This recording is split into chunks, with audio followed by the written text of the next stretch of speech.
ನಿನ್ನೆ ಮೊನ್ನೆ ಆಚೆ ಮೊನ್ನೆಗಳಿಂದ ಭಾರತೀಯ ಕ್ಷಾತ್ರ ಪರಂಪರೆಯ ಸಾಧನೆ, ಸಾಫಲ್ಯ, ವೈಫಲ್ಯ, ಗುಣದೋಷಗಳ ಪ್ರಾತಿನಿಧಿಕವಾದ ಪರಿಚಯವನ್ನು ನಾವು ನೋಡ್ತಾ ಇದ್ವಿ. ಆದರೆ ಅದಕ್ಕಿಂತ ಮಿಗಿಲಾದದ್ದು ಬೇಕಾದಷ್ಟು ಉಂಟು. ಆದರೆ ನಮ್ಮ ಸಮಯ ಮಿತಿ, ಶಕ್ತಿ ಮಿತಿ ಇವುಗಳಿಂದಾಗಿ ಕೆಲವು ಸಂದರ್ಭಗಳನ್ನು ಮಾತ್ರ ನೋಡೋದಾಗ್ತಾ ಇದೆ. ನಿನ್ನೆ ಅಶೋಕನ ಸಾಧನೆ ಮತ್ತು ಮಿತಿ, ಅಹಿಂಸೆಯ ವ್ಯಾಪ್ತಿ, ಅವುಗಳಿಗಿರುವಂತಹ ಪ್ರಾಯೋಗಿಕವಾದ ಕಷ್ಟ, ಇದನ್ನೆಲ್ಲ ಕೂಡ ನಾನು ಹೇಳಿದೆ. ಜೊತೆಗೆ ಶುಂಗ ಸಾಮ್ರಾಜ್ಯದಲ್ಲಿ ಪುಷ್ಯಮಿತ್ರ ಶುಂಗ, ಆಮೇಲೆ ಗುಪ್ತರ ಸಾಮ್ರಾಜ್ಯೋದಯದ ಬಗ್ಗೆ ಕೂಡ ನೋಡಿದ್ದಾಯಿತು. ಮೊದಲನೇ ಚಂದ್ರಗುಪ್ತ ಮತ್ತು ಅವನ ಮಗ ಸಮುದ್ರಗುಪ್ತ, ಹೀಗೆ ಕಂಡ್ವಿ. ಪಾಶ್ಚಾತ್ಯರು ನಮ್ಮ ದೇಶವನ್ನು ಪರಿಚಯ ಮಾಡಿಕೊಂಡ ಹೊಸದರೊಳಗೆ ಸಮುದ್ರಗುಪ್ತನನ್ನು ಅವರು ಇಂಡಿಯನ್ ನೆಪೋಲಿಯನ್ ಅಂತ ಕರೆದಿದ್ದಾರೆ. ನೆಪೋಲಿಯನ್ 18ನೇ ಶತಮಾನ ಕ್ರಿಸ್ತಾಬ್ದದಲ್ಲಿದ್ದವನು. ಸಮುದ್ರಗುಪ್ತ ನೋಡಿದ್ರೆ ಮತ್ತೂ ಬಹಳ ದೊಡ್ಡ ಪ್ರಾಚೀನ ಕಾಲದ, ಅವನಿಗಿಂತ ಸುಮಾರು 1200 ವರ್ಷಗಳಿಗೂ 300 ವರ್ಷಗಳಿಗೂ ಹಿಂದೆ ಇದ್ದಂಥ ಮಹಾವೀರ. ಆದರೆ ಕೇವಲ ಸಾಮ್ಯಕ್ಕಾಗಿ ಮಾಡಿದ್ದು. ಈಗ ಕಾಳಿದಾಸನ ಇಂಡಿಯನ್ ಶೇಕ್ಸ್ಪಿಯರ್ ಅಂತಂದರೆ ತಾತ್ಪರ್ಯ ಶೇಕ್ಸ್ಪಿಯರ್ ಎಷ್ಟು ಜನಪ್ರಿಯನಾಗಿದ್ದ ಮತ್ತು ಪ್ರಸಿದ್ಧನಾದ ಮಹಾಕವಿಯು ಆ ಥರ ಅಂತ, ಹಾಗೆ ಅಂತಲೂ ಭಾವಿಸಿಕೊಳ್ಳಬಹುದು. ಅದೊಂದು ಉತ್ಸಾಹದಲ್ಲಿ ಹೊಸ ಕಾಲದಲ್ಲಿ ಹಾಗೆ ಮಾಡಿಕೊಳ್ಳೋದಾಗುತ್ತದೆ. ಮತ್ತು ವಸಾಹತುಶಾಹಿಯ ಒಂದು ಹೆಮ್ಮೆನೂ ಇರುತ್ತಲ್ವ, ನಮಗೆ ಗೊತ್ತಿರುವ ಭಾಷೆಯಲ್ಲಿ ಇವರುಗಳನ್ನು ವಿವರಿಸ್ಕೊಳ್ತೀವಿ ಅನ್ನುವಂಥದ್ದು. ಹೀಗಾಗಿ ಆ ಬಗ್ಗೆ ಎಲ್ಲ ನಾವು ಹೆಚ್ಚಿನ ಬೇಸರವನ್ನು ಮಾಡಿಕೊಳ್ಳೋದು ಮತ್ತೊಂದು ಬೇಕಾಗಿಲ್ಲ. ನಾವು ಅವ್ರನ್ನ ಹೇಗೆ ಗ್ರಹಿಸಬೇಕು ಆ ರೀತಿ ಗ್ರಹಿಸಿದರೆ ಸಾಕಾಗುತ್ತದೆ. ಸಮುದ್ರಗುಪ್ತ ಕುಮಾರದೇವಿ ಮತ್ತು ಚಂದ್ರಗುಪ್ತರ ಮಗ. ಅವನಿಗೆ ದತ್ತಾದೇವಿ ಎನ್ನುವ ಪತ್ನಿ ಇದ್ದಳು. ಅವರಿಬ್ಬರ ಮಕ್ಕಳೇ ರಾಮಗುಪ್ತ ಮತ್ತು ಚಂದ್ರಗುಪ್ತ ವಿಕ್ರಮಾದಿತ್ಯ ಅನ್ನುವುದನ್ನು ಗಮನಿಸಿಕೊಳ್ಬಹುದು. ಪುಣ್ಯವಶಾತ್ ನಾಣ್ಯಗಳ ಕಾರಣದಿಂದ ಇವರುಗಳ ಹೆಸರುಗಳೆಲ್ಲ ನಮ್ಗೆ ಉಳಿದು ಬಂದಿದೆ. ಇಲ್ಲದೇ ಇದ್ದರೆ ನಮಗೆ ಕುಮಾರದೇವಿ ಯಾರು, ದತ್ತಾದೇವಿ ಯಾರು ಅನ್ನೋದು ಕೂಡ ಗೊತ್ತಾಗ್ತಾ ಇರಲಿಲ್ಲ. ಗುಪ್ತರ ಕಾಲದಲ್ಲಿ ಒಂದು ದೊಡ್ಡ ಸಾಂಸ್ಕೃತಿಕ, ಆರ್ಥಿಕ, ಸಾಮಾಜಿಕ ಕ್ರಾಂತಿಯೇ ನಡೆಯಿತು ಅನ್ನೋದನ್ನು ಗಮನದಲ್ಲಿಟ್ಟುಕೊಂಡಾಗ ತಿಳಿಯುತ್ತದೆ. ಅದರ ವ್ಯಾಪ್ತಿ ವಿಸ್ತಾರ, ಕ್ಷಾತ್ರ ಸರ್ವಾಶ್ರಮಗಳನ್ನು ಯಾವ ರೀತಿಯಾಗಿ ರಕ್ಷಣೆ ಮಾಡುತ್ತದೆ ಅನ್ನುವುದು, ಮತ್ತು ಆ ಕಲೆ ಇತ್ಯಾದಿಗಳಿಗೆ ಸಂಬಂಧಪಟ್ಟ ವಿವರಗಳನ್ನು ಕೂಡ ಮುಂದೆ ನಾನು ಸಾಕಷ್ಟು ಕೊಡೋನಿದ್ದೀನಿ. ಸಮುದ್ರಗುಪ್ತ ಮತ್ತು ಅವನ ಮಗ ಚಂದ್ರಗುಪ್ತ ವಿಕ್ರಮಾದಿತ್ಯ ಗಣತಂತ್ರಗಳ ಮೇಲೆ ತುಂಬ ದೊಡ್ಡ ದಾಳಿ ಮಾಡಿದರು ಅನ್ನುವುದನ್ನು ಆಧುನಿಕರು ಬಹಳಷ್ಟು ಲೆಫ್ಟಿಸ್ಟ್ ಅಂತ ಯಾರು ವಾಮವಾದಿಗಳು ಅಂತೀವಿ ಅವರು ಅದನ್ನು ದೊಡ್ಡ ಅಸ್ತ್ರವಾಗಿಟ್ಟುಕೊಂಡು ಹೇಳ್ತಾರೆ. ಸ್ವಯಂ ಲಿಚ್ಛವಿ ಪುತ್ರ ಅಂತ ಅನ್ನಿಸಿಕೊಂಡ ಚಂದ್ರಗುಪ್ತ ಮತ್ತು ಸಮುದ್ರಗುಪ್ತಾದಿಗಳೆಲ್ಲ ಯಾವ ರೀತಿ ಲಿಚ್ಛವಿ ಗಣವೂ ಸೇರಿದಂತೆ ಯೌಧೇಯ ಗಣ ಇರಬಹುದು, ಮದ್ರಗಣ, ಮಾಲವಗಣ ಇತ್ಯಾದಿಗಳನ್ನೆಲ್ಲವನ್ನೂ ಕೂಡ ನಾಮಾವಶೇಷ ಮಾಡಿಬಿಟ್ರು ಅಂತ. ರಾಹುಲ್ ಸಾಂಕೃತ್ಯಾಯನರಂತೂ ಅವರ ಜಯೋದಯ ಕಾದಂಬರಿಯಲ್ಲಿ ಕಾಳಿದಾಸ ಅಂತ ಒಂದು ಅಧ್ಯಾಯವನ್ನು ಕೂಡ ಬರೆದಿದ್ದಾರೆ. ಅಲ್ಲಿ ಕಟ್ಟಕಡೆಯಲ್ಲಿ ಅವರಿಗೆ ಕಾಳಿದಾಸ ಕವಿಯಾಗಿ ತುಂಬ ಇಷ್ಟ. ಆದರೆ ಕಾಳಿದಾಸನನ್ನು ಜಯ ಅಂತ ಯೌಧೇಯ ಗಣದ ಒಬ್ಬ ಪ್ರಮುಖ ಅವನು ಹೋಗಿ ನೋಡ್ತಾನೆ. ನೋಡಿ ಮಾತಾಡಿಸ್ತಾನೆ, ನೀವು ನಿಮ್ಮ ಮೇಘದೂತದಲ್ಲಿ ಎಲ್ಲವನ್ನೂ ಬರೆದ್ರಿ, ಮೇಘ ಹೋಗುವಂಥ ನಮ್ಮ ಯೌಧೇಯ ಗಣದ ಮೇಲೆ ಹೋಗುವುದಾದರೂ ನಮ್ಮ ಯೌಧೇಯ ಗಣದ ಹೆಸರು ಹೇಳಲಿಲ್ಲ ಅಂತೆಲ್ಲ ಹೇಳಿಬಿಟ್ಟಿದ್ನು. ಇವು ಮತ್ತೆ ಹೇಳಬೇಕು ಅಂತಂದರೆ ರಾಗದ್ವೇಷದಿಂದ ಬಂದದ್ದಷ್ಟೇ, ಇನ್ನೇನೂ ಅಲ್ಲ. ಗಣತಂತ್ರ ವ್ಯವಸ್ಥೆಯ ಆಂತರಿಕವಾದ ದೊಡ್ಡ ತೊಡಕು ಏನಂತಂದರೆ ಪ್ರತಿಯೊಬ್ಬ ಪ್ರಜೆಯೂ ಅಹರ್ನಿಶಿ ಎಚ್ಚರದಲ್ಲಿರಬೇಕು. ಅದು ಕಷ್ಟ. What is democracy? Ever vigilance ಅಂತ ಅನ್ನಬೇಕು. ನಿರಂತರ ಜಾಗರೂಕತೆಯನ್ನು ಪ್ರಜಾಪ್ರಭುತ್ವ ಅಂತ ಕರೀಬಹುದು. ಅದರ ಒಂದು ಅಂಶ ಮಾತ್ರ ಗಣತಂತ್ರ. ಗಣತಂತ್ರ ಏನು ಶುದ್ಧ ಪ್ರಜಾಪ್ರಭುತ್ವ ಅಲ್ಲ. ಗಣತಂತ್ರಗಳಲ್ಲಿ ಕೆಲವು ಪ್ರಮುಖರಾದಂಥ ಗಣದ ಮುಖ್ಯಸ್ಥರಿಗೆ ಮಾತ್ರ ಶಲಾಕಾಗ್ರಹಣದ ಅಧಿಕಾರ, ಅಂದರೆ ವೋಟಿಂಗ್ ರೈಟ್ಸ್ ಅಂತ ಕರೀತಾರಲ್ಲ, ಅದು ಉಂಟು. ಗಣತಂತ್ರದ ಒಂದು ಭವನ ಇರುತ್ತದೆ, ಸಂಸ್ಥಾಗಾರ ಅಂತ ಕರೀತಾರೆ. ಅದನ್ನು ಪಾಲಿಯಲ್ಲಿ ಸಂಥಾಗಾರ ಅಂತ ಕರೀತಾಯಿದ್ರು. ಅಲ್ಲಿ ಎಲ್ಲ ಸದಸ್ಯರು ಬರ್ತಾರೆ. ಅದು ಪ್ರಮುಖವಾದ ಕುಲದವರೇ ಆಗಿರ್ತಾರೆ. ಅವರು ಬಂದವರೆಲ್ಲ ಸನ್ನಿಪಾತ ಅಂದರೆ ಅಸೆಂಬ್ಲಿ ಆಗಬೇಕು. ಮತ್ತು ಯಾವುದೇ ಒಂದು ವಿಚಾರದಲ್ಲಿ ಚರ್ಚೆ ನಡೆದು ತೀರ್ಮಾನ ತೆಗೆದುಕೊಳ್ಬೇಕು ಅಂದರೆ ಶಲಾಕಾಗ್ರಹಣ ಅಂತ. ಕೆಂಪು ಮತ್ತು ಕಪ್ಪು ಬಣ್ಣದ ಮರದ ತುಂಡುಗಳನ್ನು ಸ್ವೀಕರಿಸಬೇಕು. ಕೆಂಪು ಅಂಗೀಕಾರಕ್ಕೆ, ಕಪ್ಪು ವಿರೋಧಕ್ಕೆ ಈ ರೀತಿಯಾಗಿ ಅಂಗೀಕಾರ ವಿರೋಧ ಎರಡೂ ನನಗುಂಟು ಅಂದರೆ ಎರಡನ್ನೂ ತಗೋಬೇಕು, ಎರಡೂ ನನಗಿಲ್ಲ ಅಂದರೆ ಎರಡನ್ನೂ ಬಿಡಬೇಕು. ಅಂಗೀಕಾರ ಉಂಟು ವಿರೋಧ ಉಂಟು ಅಂದರೆ ಆಯಾ ಬಣ್ಣದ ಸ್ವೀಕಾರ ಮಾಡಬೇಕು. ಹೀಗೆಲ್ಲ ಉಂಟು. ಮತ್ತು ಇಷ್ಟು ಶಲಾಕೆಗಳಲ್ಲಿ ಯಾವುದು ತಗೊಂಡಿದ್ರು ಜನ, ಯಾವುದನ್ನು ಬಿಟ್ಟರು, ಯಾವುದು ಎರಡೂ ತೊಗೊಂಡ್ರು ಅನ್ನೋದರ ಲೆಕ್ಕದ ಮೇಲೆ ತೀರ್ಮಾನಕ್ಕೆ ಬರ್ತಾ ಇದ್ದಿದ್ದು ಅಂತ. ಅರೆ ಅಲ್ಲಿ ಕೂಡ ದಾಸೀರು ಇರ್ತಾ ಇದ್ದರು. ಈ ರೀತಿಯಾದ ಒಂದು ಸನ್ನಿಪಾತ ಆಗುವ ಜಾಗಕ್ಕೆ, ಸಂಸ್ಥಾಗಾರಕ್ಕೆ ಪ್ರವೇಶ ಇಲ್ಲದೇ ಇರುವವರು ಇದ್ದರು. ಅಂದರೆ ನಮ್ಮ ಹಳ್ಳಿಯ ಪಂಚಾಯಿತಿ ಇತ್ಯಾದಿಗಳು ಅಂತ ಯಾವುದು ನಡೀತಾ ಇತ್ತು, ಪಂಚ ಪ್ರಮುಖರು, ಸರಪಂಚರು ಅಂತೆಲ್ಲ ಕರೀತಾರಲ್ಲ, ಒಂದಷ್ಟು ಜನ ಮುಂಚೂಣಿಯಲ್ಲಿದ್ದವರು ಬಿಟ್ಟು ಇನ್ಯಾರೂ ಇಲ್ಲ. ಅವರ ಆಯ್ಕೆ ಏನು ವೋಟಿಂಗ್ ಮೇಲೆ ನಡೀತಾ ಇರಲಿಲ್ಲ. ಅವರು ವೋಟಿಂಗ್ ಮೇಲೆ ತಮ್ಮ ತೀರ್ಮಾನವನ್ನು ನಿರ್ಧರಿಸಿಕೊಳ್ತಾ ಇದ್ದರೆ ಹೊರತುನುವೆ ಇವರುಗಳು ಯಾವ ರೀತಿ ಆಯ್ಕೆಗೊಳ್ಳಬೇಕು ಅನ್ನೋದೇನೋ ಡೆಮಾಕ್ರಸಿ ಮೇಲೆ ಇದ್ದದ್ದಲ್ಲ. ಹೀಗಾಗಿ ರಾಜಪ್ರಭುತ್ವಕ್ಕೆ ತುಂಬ ದೊಡ್ಡ ಭಿನ್ನತೆ ಇತ್ತು ಇಲ್ಲಿ ಅಂತ ಹೇಳುವುದಾಗಲೇ, ಮತ್ತು ಇವರೆಲ್ಲರೂ ಕೂಡ ತುಂಬ ಅಪ್ಪಟ ಪ್ರಜಾಪ್ರತಿನಿಧಿಗಳು ಅಂತ ರಾಹುಲ್ ಸಾಂಕೃತ್ಯಾಯನರು, ಡಿ ಡಿ ಕೋಸಾಂಬಿ ಅವರು ಮೊದಲುಗೊಂಡು ಅನೇಕರು ಹೇಳುವುದು ತುಂಬ ಅಬದ್ಧವಾದದ್ದು. ದಾಸ್ಯ ಇತ್ತು ಅಂತೆಲ್ಲ ಅಂದರೆ ಅದು ಎಲ್ಲಕ್ಕಿಂತ ಗಣತಂತ್ರ ವ್ಯವಸ್ಥೆಯಲ್ಲೇ ಜಾಸ್ತಿ ಇತ್ತು ಅಂತ ಬೇಕಾದರೂ ಹೇಳ್ಬೋದು, ಆ ಮಟ್ಟಕ್ಕಿತ್ತು. ಅದರಿಂದ ನಾವು ಅವರುಗಳ ಆಕ್ಷೇಪವನ್ನು ಪ್ರಧಾನವಾಗಿ ಗಣಿಸಲೇಬೇಕಾಗಿಲ್ಲ. ಅದು ಒಂದು ದೊಡ್ಡ ಪ್ರಜಾಪ್ರಭುತ್ವದ ಅದ್ಭುತ ವ್ಯವಸ್ಥೆ ಅಂತ. ಆದರೆ ಅಲ್ಲಿ ಎಲ್ಲರೂ ಕೂಡ ಅನೇಕ ಮತ್ತಿದವರು ಸೇರಿಕೊಂಡಾಗ ಒಟ್ಟುಗೂಡಿ ಬಾಳೋದಕ್ಕೆ ಆಗ್ತಾ ಇರಲಿಲ್ಲ. ಒಬ್ಬೊಬ್ಬರ ಮಾತು ಹೆಚ್ಚೆಚ್ಚಾಗ್ತಾ ಇತ್ತು. It is easier to coach one than to coach hundreds ಅಂತನ್ನುವುದು ಒಂದು ಮಾತು ಪ್ರಸಿದ್ಧವಾಗಿದ್ದೇ ಇದೆ. 100 ಜನರನ್ನು ಪಾಠ ಹೇಳಿ ತಯಾರು ಮಾಡೋಕ್ಕಿಂತ ಒಬ್ಬನ ಪಾಠ ಹೇಳಿ ತಯಾರು ಮಾಡೋದ ಮೇಲೆ, ಒಬ್ಬ ವಿವೇಕಿಯಾದ ರಾಜ ಇದ್ದರೆ ಅವನ ಒಂದು ಪ್ರಭುತ್ವದ ಕಾರಣ ಎಷ್ಟೋ ಜನ ಅವಿವೇಕಿಗಳಿಗೆ ಒಂದು ಶಿಸ್ತು, ಒಂದು ಸಂಯಮ ಬರುವ ಸಾಧ್ಯತೆ ಉಂಟು. ಅದು ಒಂದು. ಮತ್ತು ಗಣತಂತ್ರಗಳಷ್ಟು ಕೂಡ ತಮ್ಮ ಬುಡಕಟ್ಟುಗಳ ಆ ಗೊತ್ತು ಗುರಿಗಳ ಒಳಗೆ ಇರೋದರಿಂದ ಬೇರೊಬ್ಬರ ಜೊತೆ ಸೇರದೆ ಇರುವಂತಹ ಅಭಿಮಾನವನ್ನು, ಬಿಂಕವನ್ನು ಇಟ್ಕೊಂಡಿರ್ತಾರೆ. ಆ ಕಾರಣದಿಂದಲೇ ಅಲೆಕ್ಸಾಂಡರ್ನ ದಂಡಯಾತ್ರೆಯಲ್ಲಿ ಗಣತಂತ್ರಗಳೆಲ್ಲ ಮಖಾಡೆ ಮಲಗಿಬಿಟ್ವು. ಅದನ್ನು ಬಹಳ ಕನ್ವೀನಿಯೆಂಟ್ ಫರ್ಗೆಟ್ಫುಲ್ನೆಸ್ ಅಂತೀವಲ್ಲ, ಹಾಗೆ ಮಾಡಿಬಿಟ್ಟಿದ್ದಾರೆ ಈ ನಮ್ಮ ಲೆಫ್ಟಿಸ್ಟ್ ಇತಿಹಾಸಕಾರರು. ಆಗ ಪಶ್ಚಿಮ ಭಾರತದಲ್ಲಿಯೇ ಜಾಸ್ತಿ ಇದ್ದದ್ದು ಗಣತಂತ್ರ ವ್ಯವಸ್ಥೆ.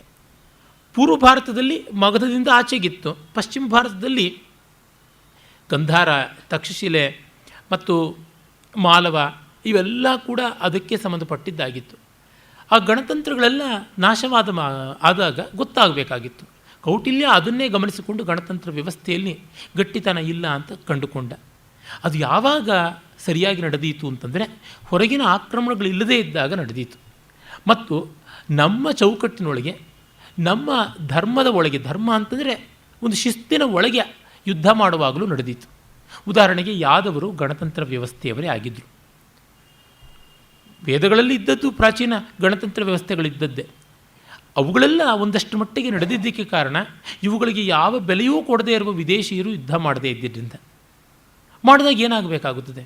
ಅಷ್ಟೇಕೆ ನಮ್ಮ ಈ ಪ್ರಭುತ್ವಗಳೇ, ಗುಪ್ತರೂ ಸೇರಿದಂತೆ ಬೇರೆ ಬೇರೆಯವರು ಸೇರಿದಂತೆ ಇದ್ದಂಥ ಒಂದು ಪರಮ ಭಟ್ಟಾರಕ, ಸತ್ಯಾಶ್ರಯ ಅಂತೆಲ್ಲ ಬಿರುದುಗಳನ್ನು ಪಡ್ಕೊಂಡಂಥವರ ಸಾಮ್ರಾಜ್ಯ ಯಾವುದುಂಟು, ಅವರ ಯುದ್ಧ ತಂತ್ರಗಳು, ಅವರ ರಾಜನೀತಿಯೇ ಇಸ್ಲಾಮಿನ ಬರ್ಬರತೆಯ ಮುಂದೆ ನಿಷ್ಪ್ರಯೋಜಕವಾಗಿಬಿಟ್ವು.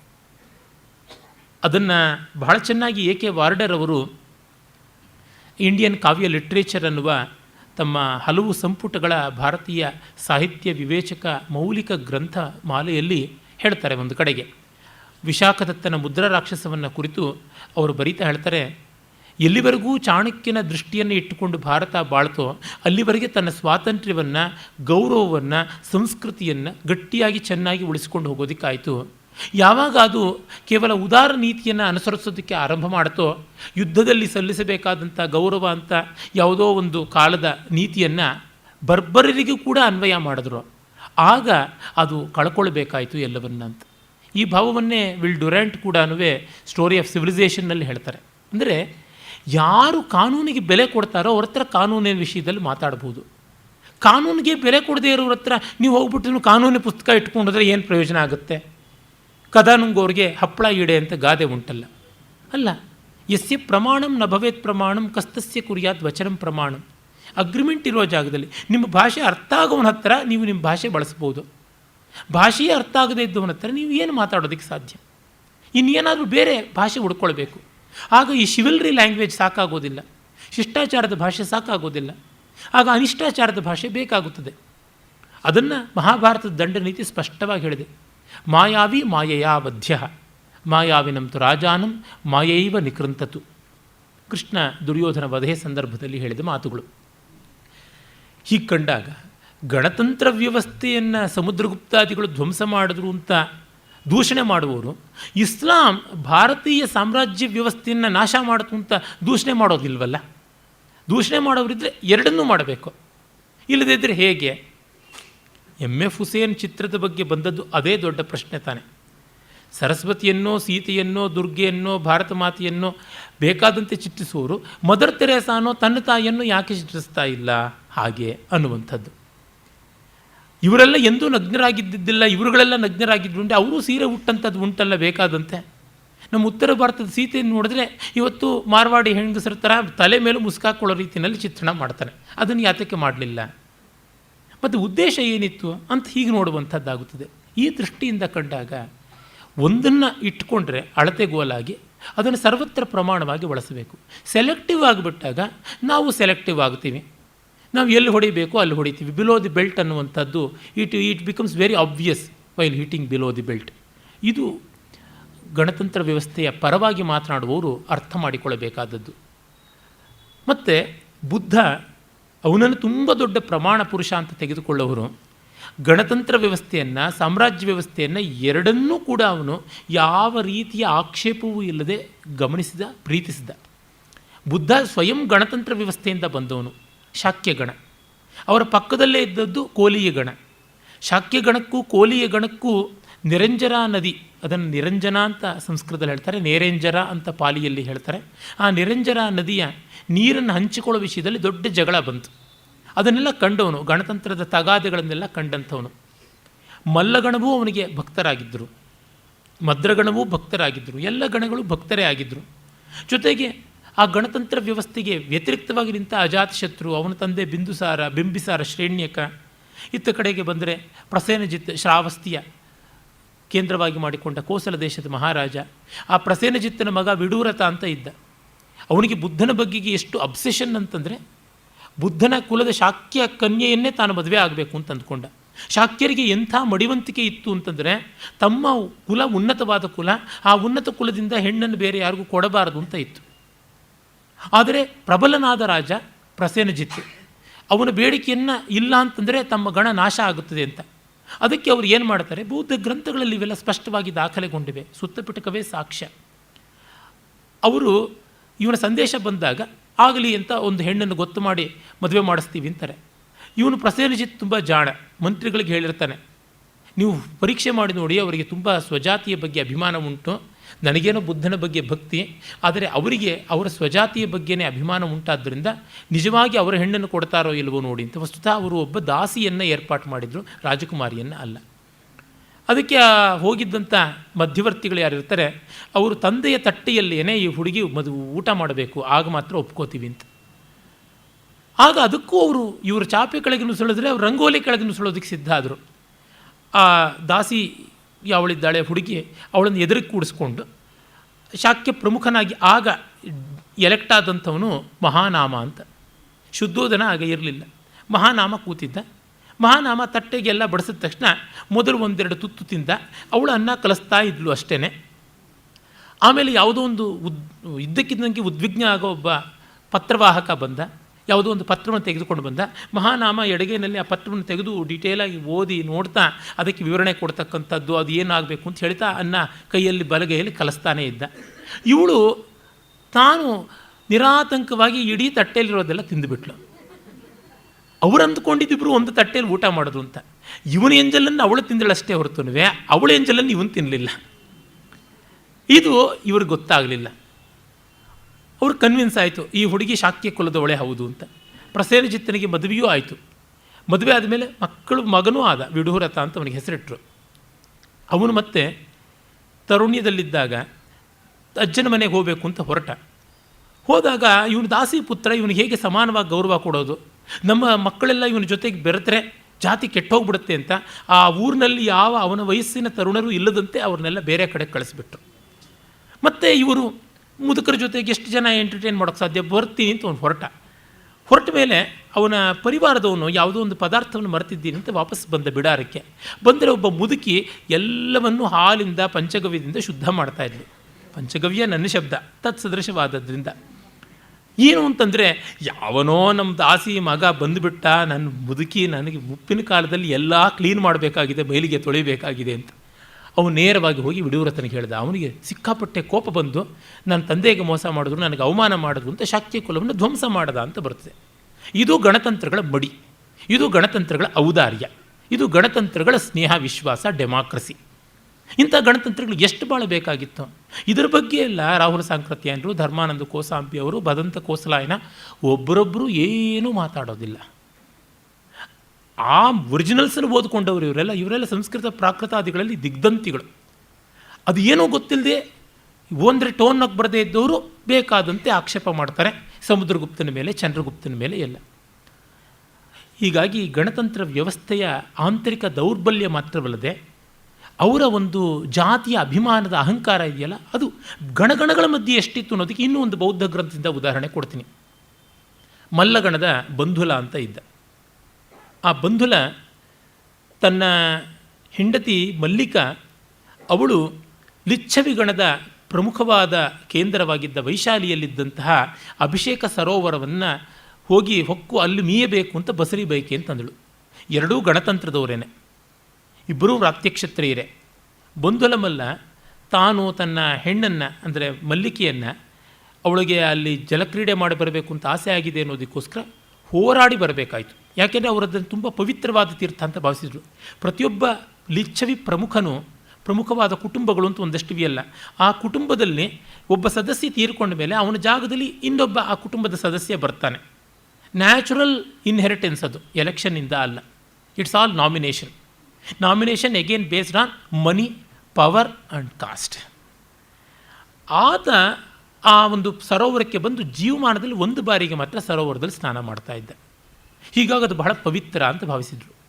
ಆ ಸರೋವರದಲ್ಲಿ ಮಲ್ಲಿಕೆ ಸ್ನಾನ ಮಾಡೋದಕ್ಕೆ ಬಂದಾಗ 500 ಜನ ಲಿಚ್ಛವಿ ಪುತ್ರರು ವಿರೋಧ ಮಾಡಿದ್ರು, ಅವರಿಗೆಲ್ಲ ಅವನು ಬಾಣ ಬಿಟ್ಟು ಕೊಂದ ಅನ್ನುವ ಕಥೆಗಳೆಲ್ಲ ಬರುತ್ತೆ. ಈ ಮಟ್ಟದ ಸಂಕುಚಿತ ಬುದ್ಧಿ ಇದ್ದಂಥ ಗಣಗಳು ಬೇರೊಂದು ಗಣಗಳ ಜೊತೆಗೆ ಎಷ್ಟು ಚೆನ್ನಾಗಿರೋದಕ್ಕೆ ಸಾಧ್ಯವಾಗುತ್ತದೆ. ಹೋಗಲಿ, ಒಂದು ಗಣದೊಳಗೆ ಎಷ್ಟು ಕುತಂತ್ರ ರಾಜಕೀಯ ಇತ್ತು ಅನ್ನೋದಕ್ಕೆ ಬಂಧುಲ ಮಲ್ಲನ ಮಲ್ಲಗಣವನ್ನೇ ತೆಗೆದುಕೊಳ್ಳೋಣ. ಬಂಧುಲ ಮಲ್ಲ ಅವನು ಗಣತಂತ್ರದ ಸೇನಾಪತಿ ಆಗಬೇಕಾಗಿತ್ತು. ಆದರೆ ಅವನು ಕಂಡ್ರೆ ಆಗದೇ ಇರತಕ್ಕಂಥವ್ರು ಒಂದು ಅಡ್ಡಿ ಮಾಡಿದ್ರು. ಅವರಿಗೆ ಪರೀಕ್ಷೆ ಏನು ಕೊಟ್ಟಿದ್ದು ಅಂತಂದರೆ, 8 ಕೊಡಲಿಗಳನ್ನು ನಾಟಿ ಅದನ್ನು ಒಂದೇ ಖಡ್ಗದಿಂದ ಕತ್ತರಿಸಬೇಕು ಅಂತ ಹೇಳಿಬಿಡ್ತೀನಿ. ಅವೆಲ್ಲ ಮರದ ಗೂಟಗಳು, ಕೊಡಲಿ ಕಾವುಗಳು, ಅವುಗಳನ್ನು ಒಂದೇ ಖಡ್ಗದ ಏಟಿನಿಂದ ಕತ್ತರಿಸಬೇಕು ಅಂತ. ಬಂಧುಲವಲ್ಲ ಅದನ್ನು ಹೊಡೆದಾಗ 7 ಕತ್ತರಿಸಲ್ಪಟ್ಟು 8ನೇದು ಕತ್ತರಿಸಲ್ಪಡಲಿಲ್ಲ ಅಂತ. ಏನಾಗಿತ್ತು ಅಂದರೆ, ಅದರ ಒಳಗಡೆ ಎಲ್ಲ ಕಬ್ಬಿಣದ ತುಂಡುಗಳನ್ನು ಇಟ್ಟಿದ್ದರು. ಇವನು ತನ್ನ ಪರಾಕ್ರಮದಿಂದ 7ನೇ ತುಂಡು ಮಾಡೋಕ್ಕಾಯಿತು, 8ನೇದು ಆಗಲಿಲ್ಲ.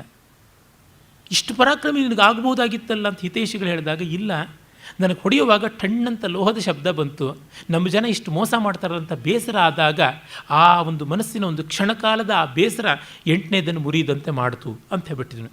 ಕಡೆಗೆ ಅವನು ಬಿಟ್ಟಿದ್ದನು ಗಣತಂತ್ರಕ್ಕೆ ವೈರಿಯಾಗಿದ್ದ ಪ್ರಸೇನಜಿತ್ನ ಶ್ರಾವಸ್ತಿಯ ಮಹಾರಾಜನ ಹತ್ತಿರಕ್ಕೆ ಹೋಗಿ ಸೇರಿಕೊಂಡ ಸೇನಾಪತಿಯಾಗಿ. ಇವೆಲ್ಲ ಬೌದ್ಧ ಗ್ರಂಥಗಳಲ್ಲೇ ಇರೋದು. ಇವರೆಲ್ಲ ಕಣ್ಣು ಗೊತ್ಕೊಂಡು ಬಾಯಿ ಬಡ್ಕೊಳ್ತಕ್ಕಂಥ ಬೌದ್ಧ ಗ್ರಂಥಗಳಲ್ಲೇ ಇರೋದು. ಮಾತೆತ್ತಿದರೆ ಬುದ್ಧ, ಬಸವ, ಮಾರ್ಕ್ಸ್, ಅಂಬೇಡ್ಕರ್ ಇವೇ ಈಕ್ವೇಷನ್ಸ್ ಆಗ್ತಾರಲ್ಲ.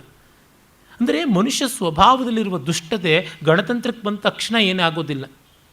ಗಣತಂತ್ರದಲ್ಲಿರ್ತಕ್ಕಂಥ ಒಂದು ಕತ್ತೆ ಕುದುರೆ ಆಗಿಬಿಡುತ್ತೆ ಅಂತ, ರಾಜ್ಯತಂತ್ರದಲ್ಲಿರ್ತಕ್ಕಂಥ ಒಂದು ಆನೆ ಆಡಾಗಿಬಿಡುತ್ತೆ ಅಂತ ಏನೂ ಹೇಳೋಕ್ಕಾಗೋಲ್ಲ. ಕಾಲಕ್ಕೆ ತಕ್ಕಂತೆ ಬೇರೆ ಬೇರೆ ಮಾಡೆಲ್ಸನ್ನು ಇಟ್ಕೊಳ್ಬೇಕಾಗುತ್ತದೆ. ಮಿಕ್ಕದ್ದನ್ನೆಲ್ಲ ಕಂದಾಚಾರ ಅನ್ನೋದು, ಗಣತಂತ್ರವನ್ನು ಕಂದಾಚಾರ ಅಂತ ಯಾಕೆ ಅನ್ನೋದಿಲ್ಲ. ಚಾಣಕ್ಯ ತಿಳ್ಕೊಂಡ, ಕೃಷ್ಣ ತಿಳ್ಕೊಂಡ, ಯಾದವರಲ್ಲಿಯೇ ಗಣತಂತ್ರ ವ್ಯವಸ್ಥೆ ಗಟ್ಟಿಯಾಗಿ ಬಾಳುವಂಥದ್ದಲ್ಲ ಅಂತ ತಿಳ್ಕೊಂಡಿದ್ದರಿಂದಲೇ ಯಾದವ ಪತನ ಆದ ತಕ್ಷಣ ಕೃಷ್ಣನ ಮರಿಮಗನಾದ ವಜ್ರನಿಗೆ ಮಥುರೆಗೆ ಮತ್ತೆ ಕರ್ಕೊಂಡು ಹೋಗಿ ಪಟ್ಟಾಭಿಷೇಕ ಮಾಡಿ ರಾಜನನ್ನಾಗಿ ಸ್ವೀಕರಿಸಿದ್ರು ಅಂತ ಬರುತ್ತೆ. ಕೃಷ್ಣನಿಗೆ ತನ್ನ ಜನ ಯಾದವರು ಗಣತಂತ್ರ ವ್ಯವಸ್ಥೆಯನ್ನು ಚೆನ್ನಾಗಿ ಬಾಳಿಸ್ಕೊಳ್ಬಲ್ಲವರು ಅಂತ ಅನ್ನೋದು ಗೊತ್ತಿದ್ದರೆ ಪಾಂಡವರ ಕಡೆಗೆ ತಿರುಗಿಯೇ ನೋಡ್ತಾ ಇರಲಿಲ್ಲ. ಒಳ್ಳೆಯ ಪ್ರಭುತ್ವ ಬೇಕು, ತನ್ನ ಜನಗಳ ಕೈನಲ್ಲಿ ಆಗೋಲ್ಲ, ಇವರು ಸ್ವಾತಂತ್ರ್ಯದ ರುಚಿ ನೋಡಿದ್ದಾರೆ ಅಂದರೆ ಸ್ವೈರಾಚಾರದ ರುಚಿ ನೋಡಿದ್ದಾರೆ. ಬೇಜವಾಬ್ದಾರಿ ಜನ, ಇವ್ರ ಹತ್ರ ನಚ್ಚಿಕೊಂಡ್ರೆ ಆಗೋದಿಲ್ಲ, ಒಂದು ಶಿಸ್ತು ಬೇಕು ಅಂತಲೇ ಪಾಂಡವರ ಕಡೆ ಕೈ ಹಾಕಿದೆ. ಇದರ ಪಾಂಡವರಲ್ಲಿ ಏನು ಪರಿಪೂರ್ಣತೆ ಏನಿರಲಿಲ್ಲ, ಒಂದಷ್ಟು ಅಪೂರ್ಣತೆ ಇದ್ದೇ ಇತ್ತು. ಆ ಒಂದು ಶಿಸ್ತು ವ್ಯವಸ್ಥೆಯನ್ನು ಸಮುದ್ರಗುಪ್ತ, ಚಂದ್ರಗುಪ್ತ, ವಿಕ್ರಮಾದಿತ್ಯ, ಕುಮಾರಗುಪ್ತ, ಸ್ಕಂದಗುಪ್ತಾದಿಗಳು ತಂದರು. ಆ ವಿಷಯದಲ್ಲಿ ನಾವು ಎಂದೂ ರಾಜಿ ಮಾಡ್ಕೊಳ್ಳೋದಕ್ಕೆ ಸಾಧ್ಯ ಇಲ್ಲ, ಅದನ್ನು ಒಪ್ಪಬೇಕು. ಅಷ್ಟೇ ಅಲ್ಲ, ಆ ಸಮೃದ್ಧಿ, ಆ ಸಂಪತ್ತು ಎಲ್ಲ ಬಗೆಯಲ್ಲಿಯೂ ಪ್ರಸಾರವಾಗಿರುವಂಥದ್ದಕ್ಕೂ ನಾವು ಪುರಾವೆಗಳನ್ನು ನೋಡ್ತಾ ಇದ್ದೀವಿ. ಇಂದು ಕೂಡ ಅದನ್ನು ಗಮನಿಸಬಹುದು. ಸಮುದ್ರಗುಪ್ತನ ಬಳಿಕ ರಾಮಗುಪ್ತ ಪಟ್ಟಾಭಿಷೇಕಕ್ಕೆ ಬಂದ ಅಂತ ಹಲವು ಆಧಾರಗಳಿವೆ. ಒಂದೆರಡು ನಾಣ್ಯಗಳು ಕೂಡ ಆ ಬಗ್ಗೆ ಕಾಣಿಸಿಕೊಳ್ಳುತ್ತವೆ. ಹೆಚ್ಚಿನ ಆಧಾರಗಳು ಇಲ್ಲ. ಆದರೆ ವಿಶಾಖದತ್ತನ ದೇವಿ ಚಂದ್ರಗುಪ್ತ ಅನ್ನುವ ನಾಟಕ ಇಂದು ಅನುಪಲಬ್ಧ, ಕೇವಲ ತುಂಡು ತುಣುಕಾಗಿ ತ್ರುಟಿತ ರೂಪದಲ್ಲಿ ಸಿಗುತ್ತದೆ.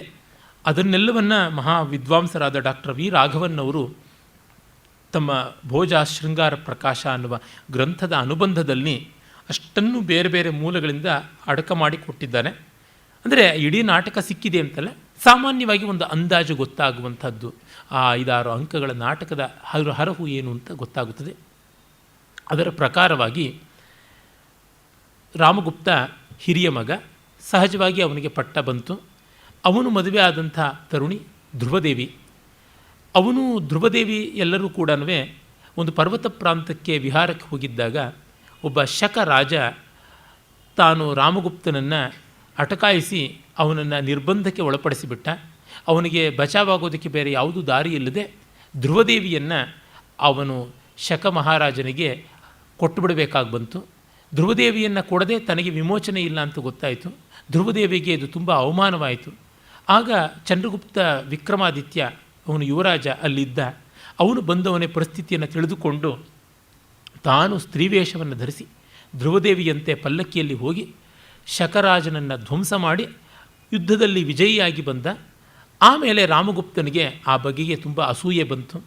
ಚಂದ್ರಗುಪ್ತನ ಮೇಲೆ ನಾನಾ ವಿಧವಾದ ದೌರ್ಜನ್ಯಗಳನ್ನು ನಡೆಸೋದಕ್ಕೆ ನೋಡಿದ. ಒಮ್ಮೆ ಅವನನ್ನು ಕೊಲೆ ಮಾಡಬೇಕು ಅಂತಲೂ ಗಮನಿಸಿಕೊಂಡ.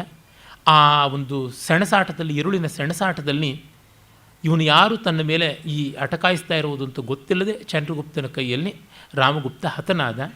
ಮತ್ತು ಧ್ರುವದೇವಿಯನ್ನೇ ಚಂದ್ರಗುಪ್ತ ಮದುವೆಯಾಗಿ ಸಿಂಹಾಸನಾಧಿಷ್ಠಾನ ಮಾಡಿದ ಅನ್ನುವಂಥ ಕಥೆ ಬರ್ತದೆ. ಇದು ದೇವಿ ಚಂದ್ರಗುಪ್ತ ನಾಟಕದ ಸಾಮಾನ್ಯ ಸಾರಾಂಶ. ಇದನ್ನು ತುಂಬ ಚೆನ್ನಾಗಿ ಹಿಂದಿಯಲ್ಲಿ ಧ್ರುವ ಸ್ವಾಮಿನಿ ಅಂತ ಮಹಾಪ್ರಸಿದ್ಧ ನಾಟಕಕಾರ, ಕವಿ, ದಾರ್ಶನಿಕರಂಥ ವಿದ್ವಾಂಸರು ಆಗಿದ್ದ ಜಯಶಂಕರ್ ಪ್ರಸಾದ್ ಅವರು ಬರೆದಿದ್ದಾರೆ. ತುಂಬ ಒಳ್ಳೆಯ ನಾಟಕ. ಅವರು ಗುಪ್ತ ಸಾಮ್ರಾಜ್ಯಕ್ಕೆ ಸಂಬಂಧಪಟ್ಟಂತೆ ತುಂಬ ಚೆನ್ನಾಗಿರುವಂಥ ನಾಟಕಗಳನ್ನು ಬರೆದಿದ್ದಾರೆ. ಹಲವು ನಾಟಕಗಳಂತೂ ಅವ್ರದ್ದು ಬಹಳ ಪ್ರಸಿದ್ಧವಾದಂಥವು. ಹಿಂದಿ ಸಾಹಿತ್ಯ ಇರುವಷ್ಟು ವರ್ಷವೂ ಕೂಡ ಇರುವ ಕಾಲವೆಲ್ಲ ಜಯಶಂಕರ್ ಪ್ರಸಾದ್ ಅವರ ಖ್ಯಾತಿ ಇರುತ್ತದೆ. ವಿಶೇಷವಾಗಿ ಅವರ ಕಾಮಾಯಿನಿ, ಆನ್ಸು ಮೊದಲಾದ ಕಾದಂಬರಿಗಳು, ಕಾವ್ಯಗಳು ಬಹಳ ಪ್ರಸಿದ್ಧವಾದವು. ಛಾಯಾವಾದದ ಮಹಾಪ್ರವರ್ತಕರಲ್ಲಿ ಒಬ್ಬರು ಅಂತಂತಾರೆ. ಇರಲಿ, ಈಗ ನಾವು ಚಂದ್ರಗುಪ್ತ ಮತ್ತು ರಾಮಗುಪ್ತರ ಕಥೆಗೆ ಬಂದರೆ, ವಿದ್ವಾಂಸರುಗಳು, ಐತಿಹಾಸಿಕರ ಅನೇಕರು ಈ ಕಥೆಯನ್ನು ಪೂರ್ತಿ ಒಪ್ಪಲ್ಲ. ಆ ಮಾತ್ರಕ್ಕೆ ಬಂದರೆ ನಾನು ಯಾವ ಗ್ರಂಥವನ್ನು ಪ್ರಮುಖವಾಗಿ ಇಟ್ಟಿದ್ದೀನಲ್ಲ ಆಧಾರ ಅಂತ, ಆ ಒಂದು history and culture of Indian ಪೀಪಲ್ನ ಪ್ರಧಾನ ಸಂಪಾದಕರೇ ಅಷ್ಟಾಗಿ ಅದಕ್ಕೆ ಸೊಪ್ಪು ಹಾಕೋಲ್ಲ. ಆದರೆ ವಿಶಾಖದತ್ತನಂಥ ಗಂಭೀರ ಕವಿ ಪೂರ್ಣವಾಗಿ ಕಟ್ಟುಕಥೆಯನ್ನು ಬರೆಯೋದಿಲ್ಲ.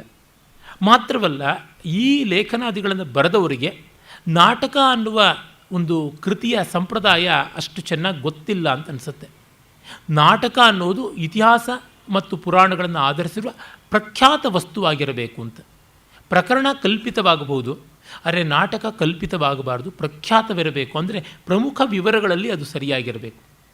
ಈಗ ಉದಾಹರಣೆಗೆ ಶಾಕುಂತಲ ನಾಟಕ ಮಹಾಭಾರತದ ದುಷ್ಯಂತ ಕಥಾನಕಕ್ಕಿಂತ ಭಿನ್ನವಾಗಿದೆ. ಇಲ್ಲಿ ಉಂಗುರದ ಪ್ರದಾನ, ದುರ್ವಾಸನ ಶಾಪ ಈ ಥರದ್ದು. ಆದರೆ ದುಷ್ಯಂತ ಶಕುಂತಲೆಯರು ಇದ್ದವರು ಹೌದು, ಮತ್ತು ಶಕುಂತಲೆಯ ಬಗೆಗೆ ದುಷ್ಯಂತ ಸಂದೇಹ ತಳೆದದ್ದು ಹೌದು. ಅವರಿಬ್ಬರ ಮಗ ಭರತ, ಇದೆಲ್ಲ ಕೂಡ ಇರುವಂಥ ಫ್ಯಾಕ್ಟ್ಸ್ ಮಹಾಭಾರತದಲ್ಲಿ ಗೊತ್ತಾಗುವುದು. ಆ ಬಗೆಯಲ್ಲಿ ಅಲ್ಪ ಸ್ವಲ್ಪ ವ್ಯತ್ಯಾಸ ಮಾಡಬಹುದು, ಅದನ್ನು ಬಿಟ್ಟು ಮುಖ್ಯವಾದ ವ್ಯತ್ಯಾಸಗಳನ್ನು ಮಾಡಬಾರದು ಅಂತಲೇ ಇದೆ. ಅದೃಷ್ಟಿಯಿಂದ ನೋಡಿದರೆ ದೇವಿ ಚಂದ್ರಗುಪ್ತ ನಾಟಕವಾಗಿರೋದ್ರಿಂದ ಅಲ್ಲಿ ರಾಮಗುಪ್ತ ಮೊದಲಾದವರ ಮೂಲಭೂತವಾದ ವರ್ತನೆಗಳನ್ನು ಹಾಗೆ ಉಳಿಸಿಕೊಳ್ಳಬೇಕಾಗುತ್ತದೆ. ಅದಕ್ಕೆ ಯಾವುದೂ ವಿನಾಯಿತಿ ಇಲ್ಲ. ಈ ಥರ ನೋಡಿದರೆ ನಾಟಕದ ಘಟನೆ ಸತ್ಯ ಇರಬೇಕು. ಜೊತೆಗೆ ಬಾಣಭಟ್ಟ ಕೂಡ ತನ್ನ ಹರ್ಷಚರಿತದಲ್ಲಿ ಈ ಪ್ರಕರಣವನ್ನು ಉಲ್ಲೇಖ ಮಾಡ್ತಾನೆ. ಈ ಎಲ್ಲ ಕಾರಣಗಳಿಂದ ನಮಗೆ ತಿಳಿಯುತ್ತದೆ ರಾಮಗುಪ್ತ ಅನ್ನೋನು ಇದ್ದ ಮತ್ತು ಶಕರ ಕೈನಲ್ಲಿ ಅವನಿಗೆ ಈ ರೀತಿಯಾದ ಇಕ್ಕಟ್ಟಿನ ಪರಿಸ್ಥಿತಿ ಬಂದು ಅವನು ನಿರ್ವೀರ್ಯನಾಗಿ ಹತಪ್ರಭನಾಗಿ ತನ್ನ ಹೆಂಡತಿಯನ್ನೇ ಬಲಿ ಕೊಡುವಂಥ ದುಸ್ಥಿತಿ ತಂದುಕೊಂಡ ಚಂದ್ರಗುಪ್ತ ಕಾಪಾಡ್ದ ಅಂತ. ಇದು ರಾಹುಲ್ ಸಾಂಕೃತ್ಯಾಯನ ಮೊದಲಾದವರು ಇವನು ಹೇಸಿಗೆ ಇಲ್ಲದೆ ನಾಚಿಗೆ ಇಲ್ಲದೆ ಅಣ್ಣನ ಹೆಂಡತಿಯನ್ನೇ ಮದುವೆ ಆದ ಅಂತೆಲ್ಲ ಗಲಾಟೆ ಮಾಡುವ ಮಟ್ಟಕ್ಕೆ ಬಂದಿದ್ದಾರೆ. ಆದರೆ ಅವರು ಒಂದು ಮರೆತು ಬಿಟ್ಟಿದ್ದಾರೆ, ಅಥವಾ ಜಾಣ ಮರವು ಅಂತ ಅನಿಸುತ್ತದೆ. ಇಂದೂ ಕೂಡ ಸಂಸ್ಕೃತ ಭಾಷೆಯಲ್ಲಿರಲಿ, ಉತ್ತರ ಭಾರತದಲ್ಲೆಲ್ಲ ವಿಶೇಷತಃ ಪಂಜಾಬ್ ಮೊದಲಾದ ಯುದ್ಧ ಪ್ರಧಾನವಾದ ನೆಲದಲ್ಲಿರುವ ಅಂಶವನ್ನೇ ಮರೆತಿದ್ದಾರೆ. ಸಂಸ್ಕೃತದಲ್ಲಿ ದೇವರ ಅಂತಂದರೆ ಮೈದುನ ಅಂತ ಅರ್ಥ. ದ್ವಿತೀಯೋವರಹ ದೇವರಹ ಅಂತಲೇ ಅದಕ್ಕೆ ನಿರ್ವಚನ ಮಾಡ್ತಕ್ಕಂಥದ್ದು. ಗಂಡ ತೀರಿಕೊಂಡ ಮೇಲೆ ಮೈದುನನ್ನು ಮದುವೆ ಆಗುವ ಅವಕಾಶ ಉಂಟು ಅನ್ನುವಂಥದ್ದೇನೆ, ವಿಶೇಷವಾಗಿ ಕ್ಷತ್ರಿಯರಲ್ಲಿ.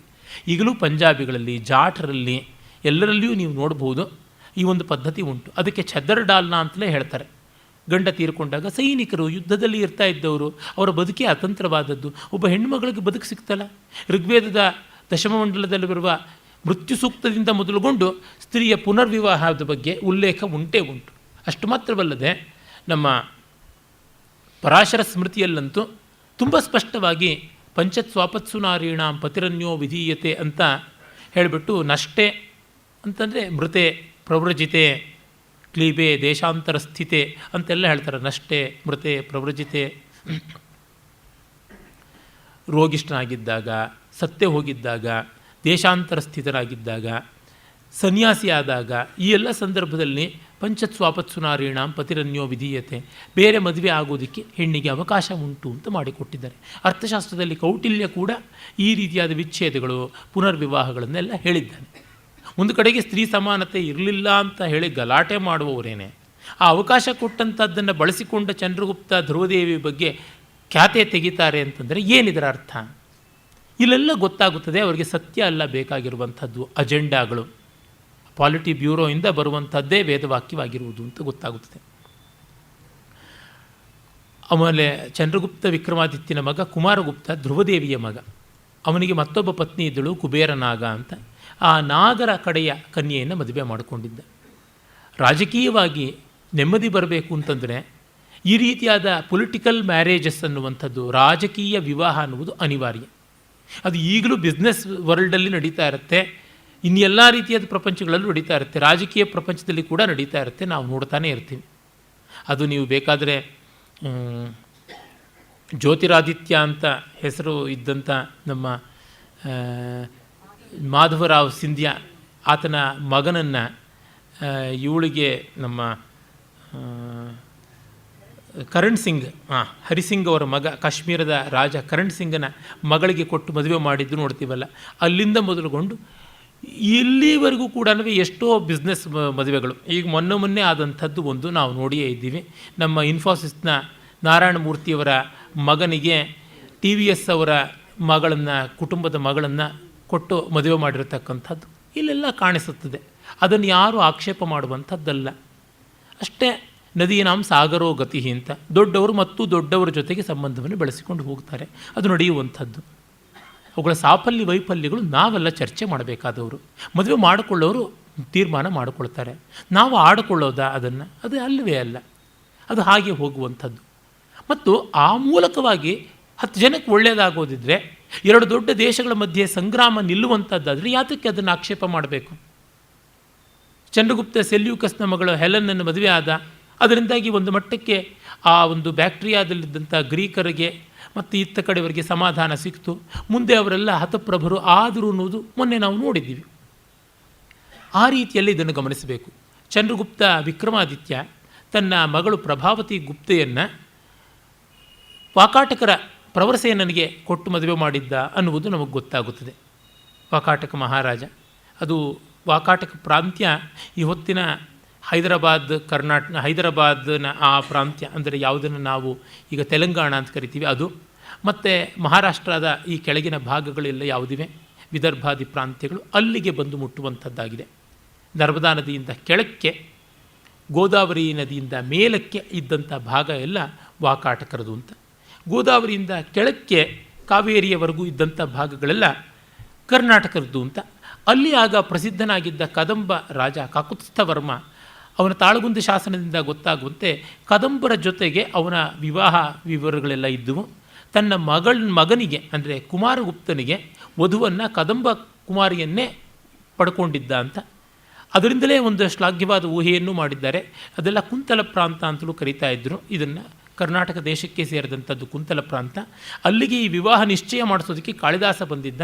ಕಾಳಿದಾಸನ ಇವತ್ತು ಅನುಪಲಬ್ಧವಾದ ಕೃತಿ ಒಂದು ಕುಂತಲೇಶ್ವರ ದೌತ್ಯ ಅಂತ. ಅದು ಕೃತಿಯೋ ಅಥವಾ ಬಿಡಿ ಪದ್ಯಗಳ ಕೆಲವೊಂದು ಸಂಗ್ರಹವೋ ಏನೇ ಇರಲಿ, ಭೋಜನ ಶೃಂಗಾರ ಪ್ರಕಾಶದಲ್ಲಿ, ಕ್ಷೇಮೇಂದ್ರನ ಕವಿಕಂಠಾಭರಣ, ಔಚಿತ್ಯ ವಿಚಾರ ಚರ್ಚಾದಿಗಳಲ್ಲಿ ಕೂಡ ಈ ಪ್ರಸ್ತಾವ ಬರುತ್ತದೆ. ಕಾಳಿದಾಸ ಆ ಒಂದು ವಿವಾಹದ ವ್ಯವಸ್ಥೆಯನ್ನು ನಡೆಸುವ ಕೆಲಸ ಕೈಗೊಂಡಿದ್ದ ಅಂತ. ಒಟ್ಟಿನಲ್ಲಿ ಕನ್ನಡದ ಹೆಣ್ಣು ಮಗಳು ಗುಪ್ತರ ಸೊಸೆಯಾಗಿ ಬಂದು ಮುಂದೆ ಕುಮಾರ ಗುಪ್ತನ ಹೆಂಡತಿಯಾಗಿ ಸ್ಕಂದಗುಪ್ತನಂಥ ಮಹಾವೀರನಿಗೆ ತಾಯಿಯಾದಳು ಅಂತ ಕೂಡ ಗೊತ್ತಾಗುತ್ತದೆ. ಇವೆಲ್ಲ ನಡೀತಾ ಇದ್ದದ್ದು. ರಾಜಕೀಯ ಅಂತನ್ನಿ ಏನೇ ಅನ್ನಿ ತನ್ಮೂಲಕ ದೇಶಗಳ ಮಧ್ಯೆ ನೆಮ್ಮದಿಯಂತೂ ಇರ್ತಾ ಇತ್ತು, ಆ ತಲೆಗಳು ಉಳಿಯೋವರೆಗಾದರೂ. ಆ ಕಾಲದಲ್ಲಿ ಅಷ್ಟು ಮನ್ನಣೆ ಇರ್ತಾ ಇತ್ತು, ಅದಕ್ಕೆ ಅಂಗೀಕಾರ ಬುದ್ಧಿಯೂ ಕೂಡ ಇರ್ತಾ ಇತ್ತು ಅನ್ನೋದನ್ನು ನಾವು ನೋಡಿಕೊಳ್ಳಬಹುದು. ಒಟ್ಟಲ್ಲಿ ತಾತ್ಪರ್ಯತಃ ಇಷ್ಟನ್ನಂತೂ ಹೇಳಬಹುದು. ಚಂದ್ರಗುಪ್ತ ವಿಕ್ರಮಾದಿತ್ಯ ಮಾಡಿದ್ದನ್ನು ಆ ಕಾಲದ ಶಾಸ್ತ್ರ ಮತ್ತು ಸಂಪ್ರದಾಯ, ಶಿಷ್ಟಾಚಾರ ಎಲ್ಲ ಕೂಡ ಗೌರವಿಸಿತ್ತು ಅನ್ನೋದು ನಮಗೆ ತಿಳಿಯುತ್ತದೆ. ಅವನ ಕಾಲದಲ್ಲಿ ಭಾರತೀಯ ಸಂಸ್ಕೃತಿ ಪಡೆದ ಪುನರುತ್ಥಾನ ಅದ್ವಿತೀಯವಾದದ್ದು. ಆ ಕಾರಣದಿಂದ ಯಾರೂ ಈ ಬಗ್ಗೆ ಪ್ರಶ್ನೆ ಮಾಡಲೇಬೇಕಾಗಿಲ್ಲ. ಮತ್ತು ಬೇರೆ ಬೇರೆ ಜಾತಿಗಳ ಮಧ್ಯೆ ತುಂಬ ಸಾಮರಸ್ಯವನ್ನು ತರುವಂಥ ಪ್ರಸ್ತಾವಗಳು ಅನೇಕ ಬಂದವು ಅಂತನ್ನೋದು. ಆ ಬಗ್ಗೆ ಕೆ ಮುನ್ಷಿಯವರು ಬರೆಯೋದು ತುಂಬ ಚೆನ್ನಾಗಿದೆ. ಭಿನ್ನ ಜಾತಿಯವರು ಇಂದಿಗೆ ಹೋಲಿಸಿದರೆ ಇನ್ನೂ ಹೆಚ್ಚಿನ ಸ್ವಾತಂತ್ರ್ಯದಿಂದಲೇ ಮದುವೆಯಾಗಿ ಸಂಕರಗೊಳ್ಳುತ್ತಿದ್ದರು. ಪ್ರತಿಲೋಮ ವಿವಾಹಗಳು ಕೂಡ ಆಗ ಅಪರೂಪವೇನೂ ಆಗಿರಲಿಲ್ಲ. ಈ ಮಾತನ್ನು ಕಮ್ಯುನಿಸ್ಟ್ ಕ್ಲಿನಿಕ್ಸ್ ತುಂಬ ಇದ್ದಂತಹ ಭಗವತ್ಶರಣ ಉಪಾಧ್ಯಾಯರು ಇಂಡಿಯಾ ಇನ್ ಕಾಳಿದಾಸ ಪುಸ್ತಕದಲ್ಲಿ ತುಂಬ ಸ್ಪಷ್ಟವಾಗಿ ಹೇಳ್ತಾರೆ. ಅವರು ಕಾಳಿದಾಸ ಬಹಳ ಪ್ರಿಯನಾದ ಕವಿ. ಅವ್ರು ಹೇಳ್ತಾರೆ, ಕಾಳಿದಾಸನ ಕಾಲದಲ್ಲಿ ಈ ಮಟ್ಟದ ವಾಟರ್ ಟೈಟ್ ಕಂಪಾರ್ಟ್ಮೆಂಟ್ಸ್ ಜಾತಿಗಳಲ್ಲಿ ಇರಲಿಲ್ಲ ಅಂತದ್ದು ಬಹಳ ನಿಜವಾದದ್ದು. ಖಡ್ಗದ ಅಂಜಿಕೆ ಹುಟ್ಟಿಸಿ ಬಲವಂತದಿಂದ ಧರ್ಮಶಾಸ್ತ್ರಗಳನ್ನು ಒತ್ತಾಯಿಸುತ್ತಿರಲಿಲ್ಲ, ಧರ್ಮಶಾಸ್ತ್ರಗಳನ್ನು ಹೇರುತ್ತಿರಲಿಲ್ಲ. ಹಿಂದುಳಿದ ಮತ್ತು ಹೊರಗಿನಿಂದ ವಲಸೆ ಬಂದ ವರ್ಗಗಳು ಕೂಡ ತಮ್ಮ ಹಿಂದಿನ ಕಟ್ಟುಕಟ್ಟಲೆಗಳನ್ನು ಸಂತೋಷದಿಂದಲೇ ಕೈಬಿಟ್ಟು ಸನಾತನ ಧರ್ಮದ ಶಾಸ್ತ್ರವು ಹೇಳುವ ಸಾಮಾಜಿಕ ವ್ಯವಸ್ಥೆಯನ್ನು ಆಯ್ಕೆ ಮಾಡಿಕೊಳ್ಳುತ್ತಿದ್ದವು. ಮತ್ತೆ ನೋಡಿ, ಆಯ್ಕೆ ಮಾಡಿಕೊಳ್ತಾ ಇದ್ವು ಅಂದರೆ ದೇ ಹ್ಯಾಡ್ ಚಾಯ್ಸ್ ಅನ್ನುವಂಥದ್ದು. ಮತ್ತು ಸ್ವಸಂತೋಷದಿಂದ ತಮ್ಮ ರೀತಿ ರಿವಾಜುಗಳನ್ನು ಪಕ್ಕಕ್ಕಿಡುವ ಮಟ್ಟಕ್ಕೆ ಇವುಗಳ ಅಪೀಲ್ ಕೂಡ ಇತ್ತು ಅಂತ. ಇದು ಬೇಕಾದದ್ದು. ಇವತ್ತು ನಮ್ಮಲ್ಲಿ ಸನಾತನ ಧರ್ಮದ ಚೌಕಟ್ಟು ಸ್ವಲ್ಪ ಜಡವಾಗಿದ್ದರೆ ಅದನ್ನು ಚೈತನ್ಯಶೀಲವಾಗಿ ಮಾಡಬೇಕಾದ ಬಾಧ್ಯತೆ ನಮ್ಮಲ್ಲಿ ಉಂಟು. ನಾನು ಅನೇಕ ಬಾರಿ ಈ ವೇದಿಕೆಯಲ್ಲಿ ಅದಂಥ ವಿಷಯಗಳನ್ನು ಹೇಳಿದ್ದೀನಿ. ನೀವು ಹೋಗ್ಬಿಟ್ಟಿದ್ರೂ ವ್ಯಾಲೆಂಟೈನ್ಸ್ ಡೇ ಬೇಡ ಅಂತ ಗಲಾಟೆ ಮಾಡೋದಕ್ಕೆ ಬದಲಾಗಿ ಏನು ಕೊಡ್ತೀರಾ ಆಲ್ಟರ್ನೇಟಿವ್, ಅದು ಬಹಳ ಮುಖ್ಯ. ಮತ್ತಿನ್ಯಾವುದೋ ಕಾರ್ನಿವಲ್ ಬೇಡ ಅಂತಾರೆ, ನೀವೇನು ಪರ್ಯಾಯವಾಗಿ ಕೊಡ್ತೀರ. ನಾನು ಹಲವು ಬಾರಿ ಇದನ್ನು ವಿಶೇಷವಾಗಿ RSS ಹಿಂದೂ ಮಹಾಸಭಾ ಇತ್ಯಾದಿಗಳ ಸಂಘಟಕರಿಗೆ ಇದನ್ನು ಮನವಿ ಮಾಡಿಕೊಂಡಿದ್ದೀನಿ. ನೀವು ಕಾಮನ್ ಹಬ್ಬ ಮಾಡಿ. ಇವರು ಎಂಥವ್ರು ಒಂದು ಸಮಾರಂಭ ಮಾಡಿದ್ರೆ ಚಪ್ಪಾಳೆ ತಟ್ಟೋದಕ್ಕೆ ಗೋಳಾಡ್ತಾರೆ, ಇನ್ನು ಕಾಮನ್ ಹಬ್ಬ ಎಲ್ಲರೂ ಮಾಡಿಸ್ತಾರಾ, ಅವ್ರ ಪಾತಿವೃತ್ಯ ನಷ್ಟ ಆಗೋ ತರಹ. ಇದು ತುಂಬ ಕೆಂಪು ಸೀರೆ ಉಟ್ಕೊಂಡು ತಲೆ ಬೋಳಿಸ್ಕೊಳ್ಳುವಂಥ ದುಸ್ಥಿತಿ ಅಷ್ಟೇ, ಇನ್ನೇನಲ್ಲ. ಧೀರತೆ ಇರಬೇಕು. ಮಠಮಂದಿ ಥರ ಮಾಡಿಕೊಂಡು ಮಡಿವಂತಿಕೆ ಇದ್ದರೆ ಅಲ್ಲ. ನಮ್ಮ ದೇಶದಲ್ಲಿ ಮಡಿವಂತರಿಗೆ ಎಂದೂ ಮೆಜಾರಿಟಿ ಇರಲಿಲ್ಲ. ಮೆಜಾರಿಟಿ ಇದ್ದದ್ದು ಮೈಲಿಗೆಗೇನೆ. ಸಂಸ್ಕೃತ ಭಾಷೆಯಲ್ಲಿ ಮೈಲಿಗೆ ಅನ್ನೋ ಶಬ್ದಕ್ಕೆ ಪರ್ಯಾಯ ಶಬ್ದ ಇಲ್ಲವೇ ಇಲ್ಲ. ಒಟ್ಟಿನಲ್ಲಿ RSSನ ಮಡಿ ಸಂಸ್ಕೃತದ್ದಲ್ಲ, ಸನಾತನ ಧರ್ಮದ್ದು ಅಲ್ಲ. ಅದು ಇನ್ನೊಂದು ರೀತಿಯಾದ ಕ್ರಿಶ್ಚಿಯನ್ ಇಸ್ಲಾಂ ಮಡಿಗಿಂತ ವ್ಯತ್ಯಾಸವಾದದ್ದಲ್ಲ. ಯಾಕೆಂತಂದರೆ ಮಾಡಬೇಕು ಉತ್ಸಾಹದಿಂದ ಅಂತ. ಕೃಷ್ಣನಂತವನು ಮಾಡಿದ್ದದೇನೆ, ಚಾಣಕ್ಯನಂತವನು ಮಾಡಿದ್ದದೇನೆ. ಕಾಳಿದಾಸ ಹೇಳ್ತಾನೆ ಉತ್ಸವ ಪ್ರಿಯ ಹಿ ಮನುಷ್ಯ ಅಂತ. ಉತ್ಸವ ಪ್ರೀತೆ ಮನುಷ್ಯರಿಗಿದ್ದಂಥದ್ದೇ. ಪ್ರಾಚೀನ ಭಾರತದ ಉತ್ಸವಗಳನ್ನು ನೋಡಿದರೆ ಗೊತ್ತಾಗುತ್ತದೆ, ಇವತ್ತಿನ ಜಲ್ಸಾಗಳಿಗಿಂತ ಜಾಸ್ತಿ ಜಲ್ಸಾ ಇತ್ತು. ಇವತ್ತು ನಮ್ಮ ಕಣ್ಣಿಗೆ ಕಾಣಿಸ್ತಾ ಇದೆ, ಮೀಡಿಯಾ ಜಾಸ್ತಿ ಇದೆ, ಕೆಲವು ವೈಜ್ಞಾನಿಕವಾದ ತಾಂತ್ರಿಕವಾದ ವ್ಯವಹಾರಗಳಿಂದ ಅನುಕೂಲತೆ ಹೆಚ್ಚಾಗಿದೆ. ಆದರೆ ಅವರಿಗೆ ಇಷ್ಟೆಲ್ಲ ಅನುಕೂಲತೆ ಇದ್ದಿದ್ದರೆ ನಮಗಿಂತ 100 ಪಟ್ಟು ಜಲಸ ಮಾಡ್ತಾಯಿದ್ರು ಪ್ರಾಚೀನ ಭಾರತೀಯರು. ಸಂತೋಷವಾಗಿ ಬಾಳ್ತಾಯಿದ್ರು, ಮಜಾ ಉಡಾಯಿಸ್ತಾಯಿದ್ರು ಅಂತಲೇ ನಾನು ಹೇಳ್ತೀನಿ. ಅದನ್ನು ನಾವು ಗಮನಿಸಿಕೊಳ್ಬೇಕು. ಹಾಗಿದ್ದದ್ರಿಂದ ಕಟ್ಟುಕಟ್ಟಲೆಗಳನ್ನು ಬಿಟ್ಟು ಸಂತೋಷವಾಗಿ ಆಯ್ಕೆ ಮಾಡ್ಕೊಳ್ತಾಯಿದ್ರು. They have more fresher and more greener opportunities here. ಇದನ್ನು ನಾವು ಈ ವಾಸ್ತವವನ್ನು ಗಮನಿಸಬೇಕು. ಕ್ಷಾತ್ರ ಎಂದೂ ವಾಸ್ತವ ವಿರೋಧಿ ಅಲ್ಲ. ವಾಸ್ತವವನ್ನು ಆದರ್ಶಕ್ಕೆ ಬೆಸೆಯುವ ಪ್ರಯತ್ನವನ್ನು ನಿರಂತರವಾಗಿ ಮಾಡುವುದಕ್ಕಾಗಿಯೇ ಕ್ಷಾತ್ರ ಇರತಕ್ಕಂಥದ್ದು. ಇವತ್ತು ಯಾವುದೋ ಒಂದು ಅಮೆರಿಕನ್ ಮಾಡಲ್ಲೋ ಮತ್ತೊಂದು ಒಂದು ಓಡುವ ಕುದುರೆ ಆಗಿದೆ ಅಂದರೆ ಅದನ್ನು ಒಪ್ಕೊಳ್ಬೇಕು ನಾವು. ಇಲ್ಲ ಅದು ಕುಸಿದೋಗ್ತಾ ಇದೆ ಅಂತಂದರೆ ಸರಿ, ಕುಸಿಯುವಂತಾದರೆ ಬಿಡೋಣ. ಆದರೆ ಆ ಅಪೀಲ್ ಎಲ್ಲಿಂದ ಬಂದಿದೆ ಅನ್ನುವಂಥದ್ದನ್ನು ನಾವು ನೋಡಲೇಬೇಕಲ್ವ. ಅದು ನೋಡದೇ ಇದ್ದರೆ ನಾವು ಕಣ್ಣು ಕುರುಡು ಮಾಡಿಕೊಂಡಂತೆ ಆಗುತ್ತೆ. ಇಂದು ಇಷ್ಟೆಲ್ಲ ಹೇಳುವಂಥವ್ರು ಎಷ್ಟನ್ನು ಬಿಡೋಕ್ಕಾಗಿದೆ ಆಧುನಿಕತೆಯನ್ನು. ನಮ್ಮ ಸ್ವಾಮಿಗಳು, ನಮ್ಮ ಮಡಿವಂತರು, ನಮ್ಮ ಸಂಪ್ರದಾಯಸ್ಥರು ತಲೆ ಮೇಲೆ ಜುಟ್ಟು ಬಿಟ್ಕೊಂಡಿರ್ಬೋದು, ಅರೆ ಕೈಯಲ್ಲಿ ಸೆಲ್ಫೋನ್ ಬಿಡೋದಿಲ್ಲ. ಸೆಲ್ಫೋನ್ ಇಲ್ಲದ ಸನ್ಯಾಸಿಯೇ ಇಲ್ಲ. ಇನ್ನು ಹೇಗೆ? ಈ ಥರ ಇರುವಾಗ ನಾವು ಕೇಳ್ಕೊಳ್ಬೇಕಾಗುತ್ತದೆ. ಇವುಗಳೆಲ್ಲ ಇಲ್ಲದೆ, ಕಾರ್ ಇಲ್ಲದೆ ಇದ್ದರೆ, ಓಂಕಾರ ಇಲ್ಲದೆ ಇದ್ರೂ ಪರವಾಗಿಲ್ಲ ಇರಬಲ್ಲರು ಸನ್ಯಾಸಿಗಳು, ಕಾರ್ ಇಲ್ಲದೆ ಇದ್ದರೆ ಇರೋಕ್ಕೆ ಸಾಧ್ಯ ಇಲ್ಲ. ಆ ಥರ ಇರುವಾಗ ಏನಂತನ್ನಬೇಕು? ಇವುಗಳನ್ನೆಲ್ಲ ಕಂಡಾಗ ವಾಸ್ತವಗಳನ್ನು ನೋಡಿಯೇ ತೀರ್ಮಾನ ಮಾಡಬೇಕು. ಆಕರ್ಷಣೆಯನ್ನು ಇಟ್ಟುಕೊಳ್ಬೇಕು. ಇವರು ಬರೀ ಪೂಜಾ ಆಕರ್ಷಣೆ ಇಟ್ಟುಬಿಟ್ರೆ ಆಯ್ತೆ, ಹಾಡು ಕುಣಿತಗಳ ಆಕರ್ಷಣೆ ಬೇಕಾಗಿಲ್ವೇ? ಅವೆಲ್ಲ ಸನಾತನ ಧರ್ಮದಲ್ಲಿ ತುಂಬ ಚೆನ್ನಾಗಿ ಮೈಗೂಡಿಕೊಂಡು ಬಂದದ್ದು. ವೇದದಿಂದ ಬಂದದ್ದನ್ನು ಆಧುನೀಕರಣ ಮಾಡಿದ್ರು. ದೇವರ್ ಅಟ್ಯೂನ್ ಟು ದಿ ಟೈಮ್. ಅದು ಬಹಳ ಬಹಳ ಮುಖ್ಯ. ಕಾಳಿದಾಸ ನಮ್ಮ ಪರಂಪರೆಯಲ್ಲಿ ಮೊದಲ ಪ್ರಮುಖ ನಾಗರಿಕ ಕವಿ, the first noticeable significant urban poet. ಅದನ್ನು ನಾವು ಗಮನದಲ್ಲಿ ಇಡಬೇಕು. ಒಂದು ಬದಲಾವಣೆ ಬಂತು, ಗ್ರಾಮೀಣದಿಂದ ನಾಗರಿಕಕ್ಕೆ ಒಂದು ಶಿಫ್ಟ್ ಬಂತು. ಯಾರು ಮೊದಲು ಅದು ಕಂಡುಕೊಳ್ತಾರೋ ಅವರು ಮುಂಚೂಣಿಯಲ್ಲಿರ್ತಾರೆ. ನನ್ನೊಬ್ಬ ತುಂಬ ವ್ಯವಹಾರ ಕೋವಿದನೂ ಆದ ಭೂಮುಖ ಪ್ರಜ್ಞಾಶಾಲಿಯಾದ ಸ್ನೇಹಿತ ಹೇಳಿದ್ದ, ನೋಡು, ಒಂದು ಸ್ಟಾಕ್ ಮಾರ್ಕೆಟಲ್ಲಿ ಯಾವುದೋ ಒಂದು ಶೇರ್ಸ್ ಬಂತು ಅಂದರೆ ಮೊದಲು ಕೊಂಡುಕೊಳ್ಳೋರ್ಗೆ ಆಗೋಷ್ಟು ಲಾಭ ಆಮೇಲೆ ಆಗೋದಿಲ್ಲ ಅಂತ. ಮೊದಲು ಆ ಶೇರ್ಸ್ಗೆ ಅಷ್ಟು ಬೆಲೆ ಇರೋದಿಲ್ಲ, ಅದು ಹೇಗಾಗುತ್ತೋ ಅಂತ ಇರುತ್ತೆ. ಯಾವತ್ತೂ ಅಷ್ಟೇ, ವರ್ಜಿನ್ ಲ್ಯಾಂಡಲ್ಲಿ ಚೆನ್ನಾಗಿ ದುಡಿದವ್ರಿಗೆ ಬೇಗ ಬರ್ತದೆ, ಪೈನೀರಿಂಗ್ ಕೆಲಸ ಮಾಡಿದವ್ರಿಗೆ ಹೆಚ್ಚಿನ ಅವಕಾಶ ಬರ್ತದೆ, ಆಮೇಲೆ ಅಲ್ಲ. ಅದರಿಂದ ಮೊದಲಿನ ಆಪರ್ಚುನಿಟೀಸ್ ಯಾವುದಿವೆ ಅವನು ತೊಗೊಳ್ಬೇಕಾಗುತ್ತದೆ. ಅದಕ್ಕೆ ಮಡಿವಂತಿಕೆ ಇದ್ದರೆ ಆಗುವಂಥದ್ದಲ್ಲ. ನಿನ್ನೆ ದಿವಸ ನನ್ನ ಸ್ನೇಹಿತರೊಬ್ಬರು ಒಂದು ಪುಸ್ತಕವನ್ನು ಕೊಟ್ಟರು, ದೈಶಿಕ ಶಾಸ್ತ್ರ ಅಂತ. ಇಂದು ಓದೋಕ್ಕೆ ಆರಂಭ ಮಾಡಿದೆ. ಅಲ್ಲಿ ಮುನ್ನುಡಿಯಲ್ಲಿ ನಾರಾಯಣಾಚಾರ್ಯರು ಬರೀತಾರೆ, ನಮ್ಮಲ್ಲಿ ಎಷ್ಟು ಕಟ್ಟುನಿಟ್ಟು ಅಂತಂದರೆ ಹೊಸ ತರಕಾರಿಗಳನ್ನು ಕೂಡ ಒಪ್ಕೋತಾ ಇರಲಿಲ್ಲ ಅಂತ ಹೇಳಿಬಿಟ್ಟು. ಅದೊಂದು ಅಚೀವ್ಮೆಂಟ್ ಅಂತೆಲ್ಲ ಹೇಳಬೇಕು, ಅದೊಂದು ಅವಿವೇಕ ಅಂತ ಹೇಳಬೇಕು ಅಂತ ಅನಿಸುತ್ತೆ. ಕಾರಣ ಇಷ್ಟೇ, ಇವತ್ತು ನಮ್ಮ ದೇಶದಲ್ಲಿ ಗಟ್ಟಿಯಾಗಿ ನೆಲೆ ನಿಂತಹ ತರಕಾರಿಗಳೆಷ್ಟೋ ಬೇರೆ ಕಡೆಯಿಂದ ಬಂದವು, ಆರೋಗ್ಯಶಾಸ್ತ್ರದಿಂದ ಅನುಕೂಲವೂ ಆಗಿರ್ತಕ್ಕಂಥವು ಅಂತ. ನಮ್ಮ ಆಯುರ್ವೇದ ಗ್ರಂಥಗಳನ್ನು ಇಟ್ಕೊಂಡು ಹೋದರೆ ಗೋಮಾಂಸವನ್ನು ಶಸ್ತ್ರ ಅಂತ ಹೇಳಿದ್ದಾರೆ ಚರಕ, ಸುಶ್ರುತ, ವಾಗ್ಭಟಾದಿಗಳು. ಅದಕ್ಕೇನಂತಾರೆ? ನಮ್ಮ ಅಜ್ಞಾನಗಳನ್ನು ಇಟ್ಟುಕೊಂಡು ನಾವು ವಾದ ಮಾಡುವಂಥದ್ದು ಅಲ್ಲ. ಅಂದರೆ ಸಂಕುಚಿತವಾಗಿ ಅವೈಜ್ಞಾನಿಕವಾಗಿ ಯೋಚನೆ ಮಾಡಿಬಿಟ್ಟಿದ್ರು ಪರಂಪರೆ ಅಂತ ಹೇಳಿಕೊಳ್ಳೋದ್ರೊಳಗೆ ಯಾವ ಅರ್ಥವೂ ಕಾಣೋದಿಲ್ಲ. ಕಾಳಿದಾಸ ಆ ಒಂದು ಶಿಫ್ಟನ್ನು ತೋರ್ಪಡಿಸ್ತಾರೆ. ವ್ಯಾಸ ವಾಲ್ಮೀಕಿಗಳಿಂದ ಬಂದಂಥ ಒಂದು ಜಾಡಿಗಿಂತ ವಿರುದ್ಧವಲ್ಲ, ಆದರೆ ಭಿನ್ನವೂ ಆದಂಥದ್ದು. ಹೊಸ ಹೊಸ ಟೆಕ್ನಿಕನ್ನು ಬಳಸಬೇಕಾಗುತ್ತೆ. ವ್ಯಾಸ ವಾಲ್ಮೀಕಿಗಳಿಗೆ ಅನುಷ್ಟುಪ್ ಮಾತ್ರ ಸಾಕಾಯಿತು, ತ್ರಿಷ್ಟುಪ್ ಸಾಕಾಗಿತ್ತು ವೆರೈಟಿಗೆ. ಕಾಳಿದಾಸನಿಗೆ ತ್ರಿಷ್ಟುಪ್ಪೇ ಬೇಸಾಯಿತು. ತ್ರಿಷ್ಟುಪ್ಪಿನ ಆ ಒಂದು ಉಪಜಾತಿ ಛಂದಸ್ಸು 30-40 ಬೇರೆ ಬೇರೆ ಛಂದಸ್ಸುಗಳನ್ನು ಬಳಸಿಕೊಂಡ, ಹೊಸ ಛಂದಸ್ಸುಗಳನ್ನು ಸೃಷ್ಟಿ ಮಾಡ್ದ. ಹಾಗಾಗ್ತಾ ಹೋಗುತ್ತದೆ. ವೀಣೆ ಶೇಷಣ್ಣನವರ ಕಾಲಕ್ಕಿದ್ದಂಥ ತಿಲ್ಲ ಅನ್ನೋದು ಇವತ್ತು ಯಾರಿಗೂ ಕೇಳೋಕ್ಕಾಗೋದಿಲ್ಲ.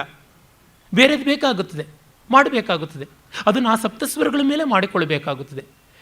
ಈ ಓಪನ್ ಮೈಂಡೆಡ್ನೆಸ್ ಇಲ್ಲದೆ ಇದ್ದರೆ ಆಗುವಂಥದ್ದಲ್ಲ. ಗುಪ್ತರು ಮಾಡಿದ ದೊಡ್ಡ ಕೆಲಸ ಅಂತಂದರೆ ಆ ಒಂದು ಕಾಂಟೆಂಪೊರೇನಿಟಿ ಅನ್ನೋದನ್ನು ತರಬೇಕು. ಸನಾತನತೆ ಅನ್ನುವ ಶಬ್ದದಲ್ಲಿಯೇ ಉಂಟು.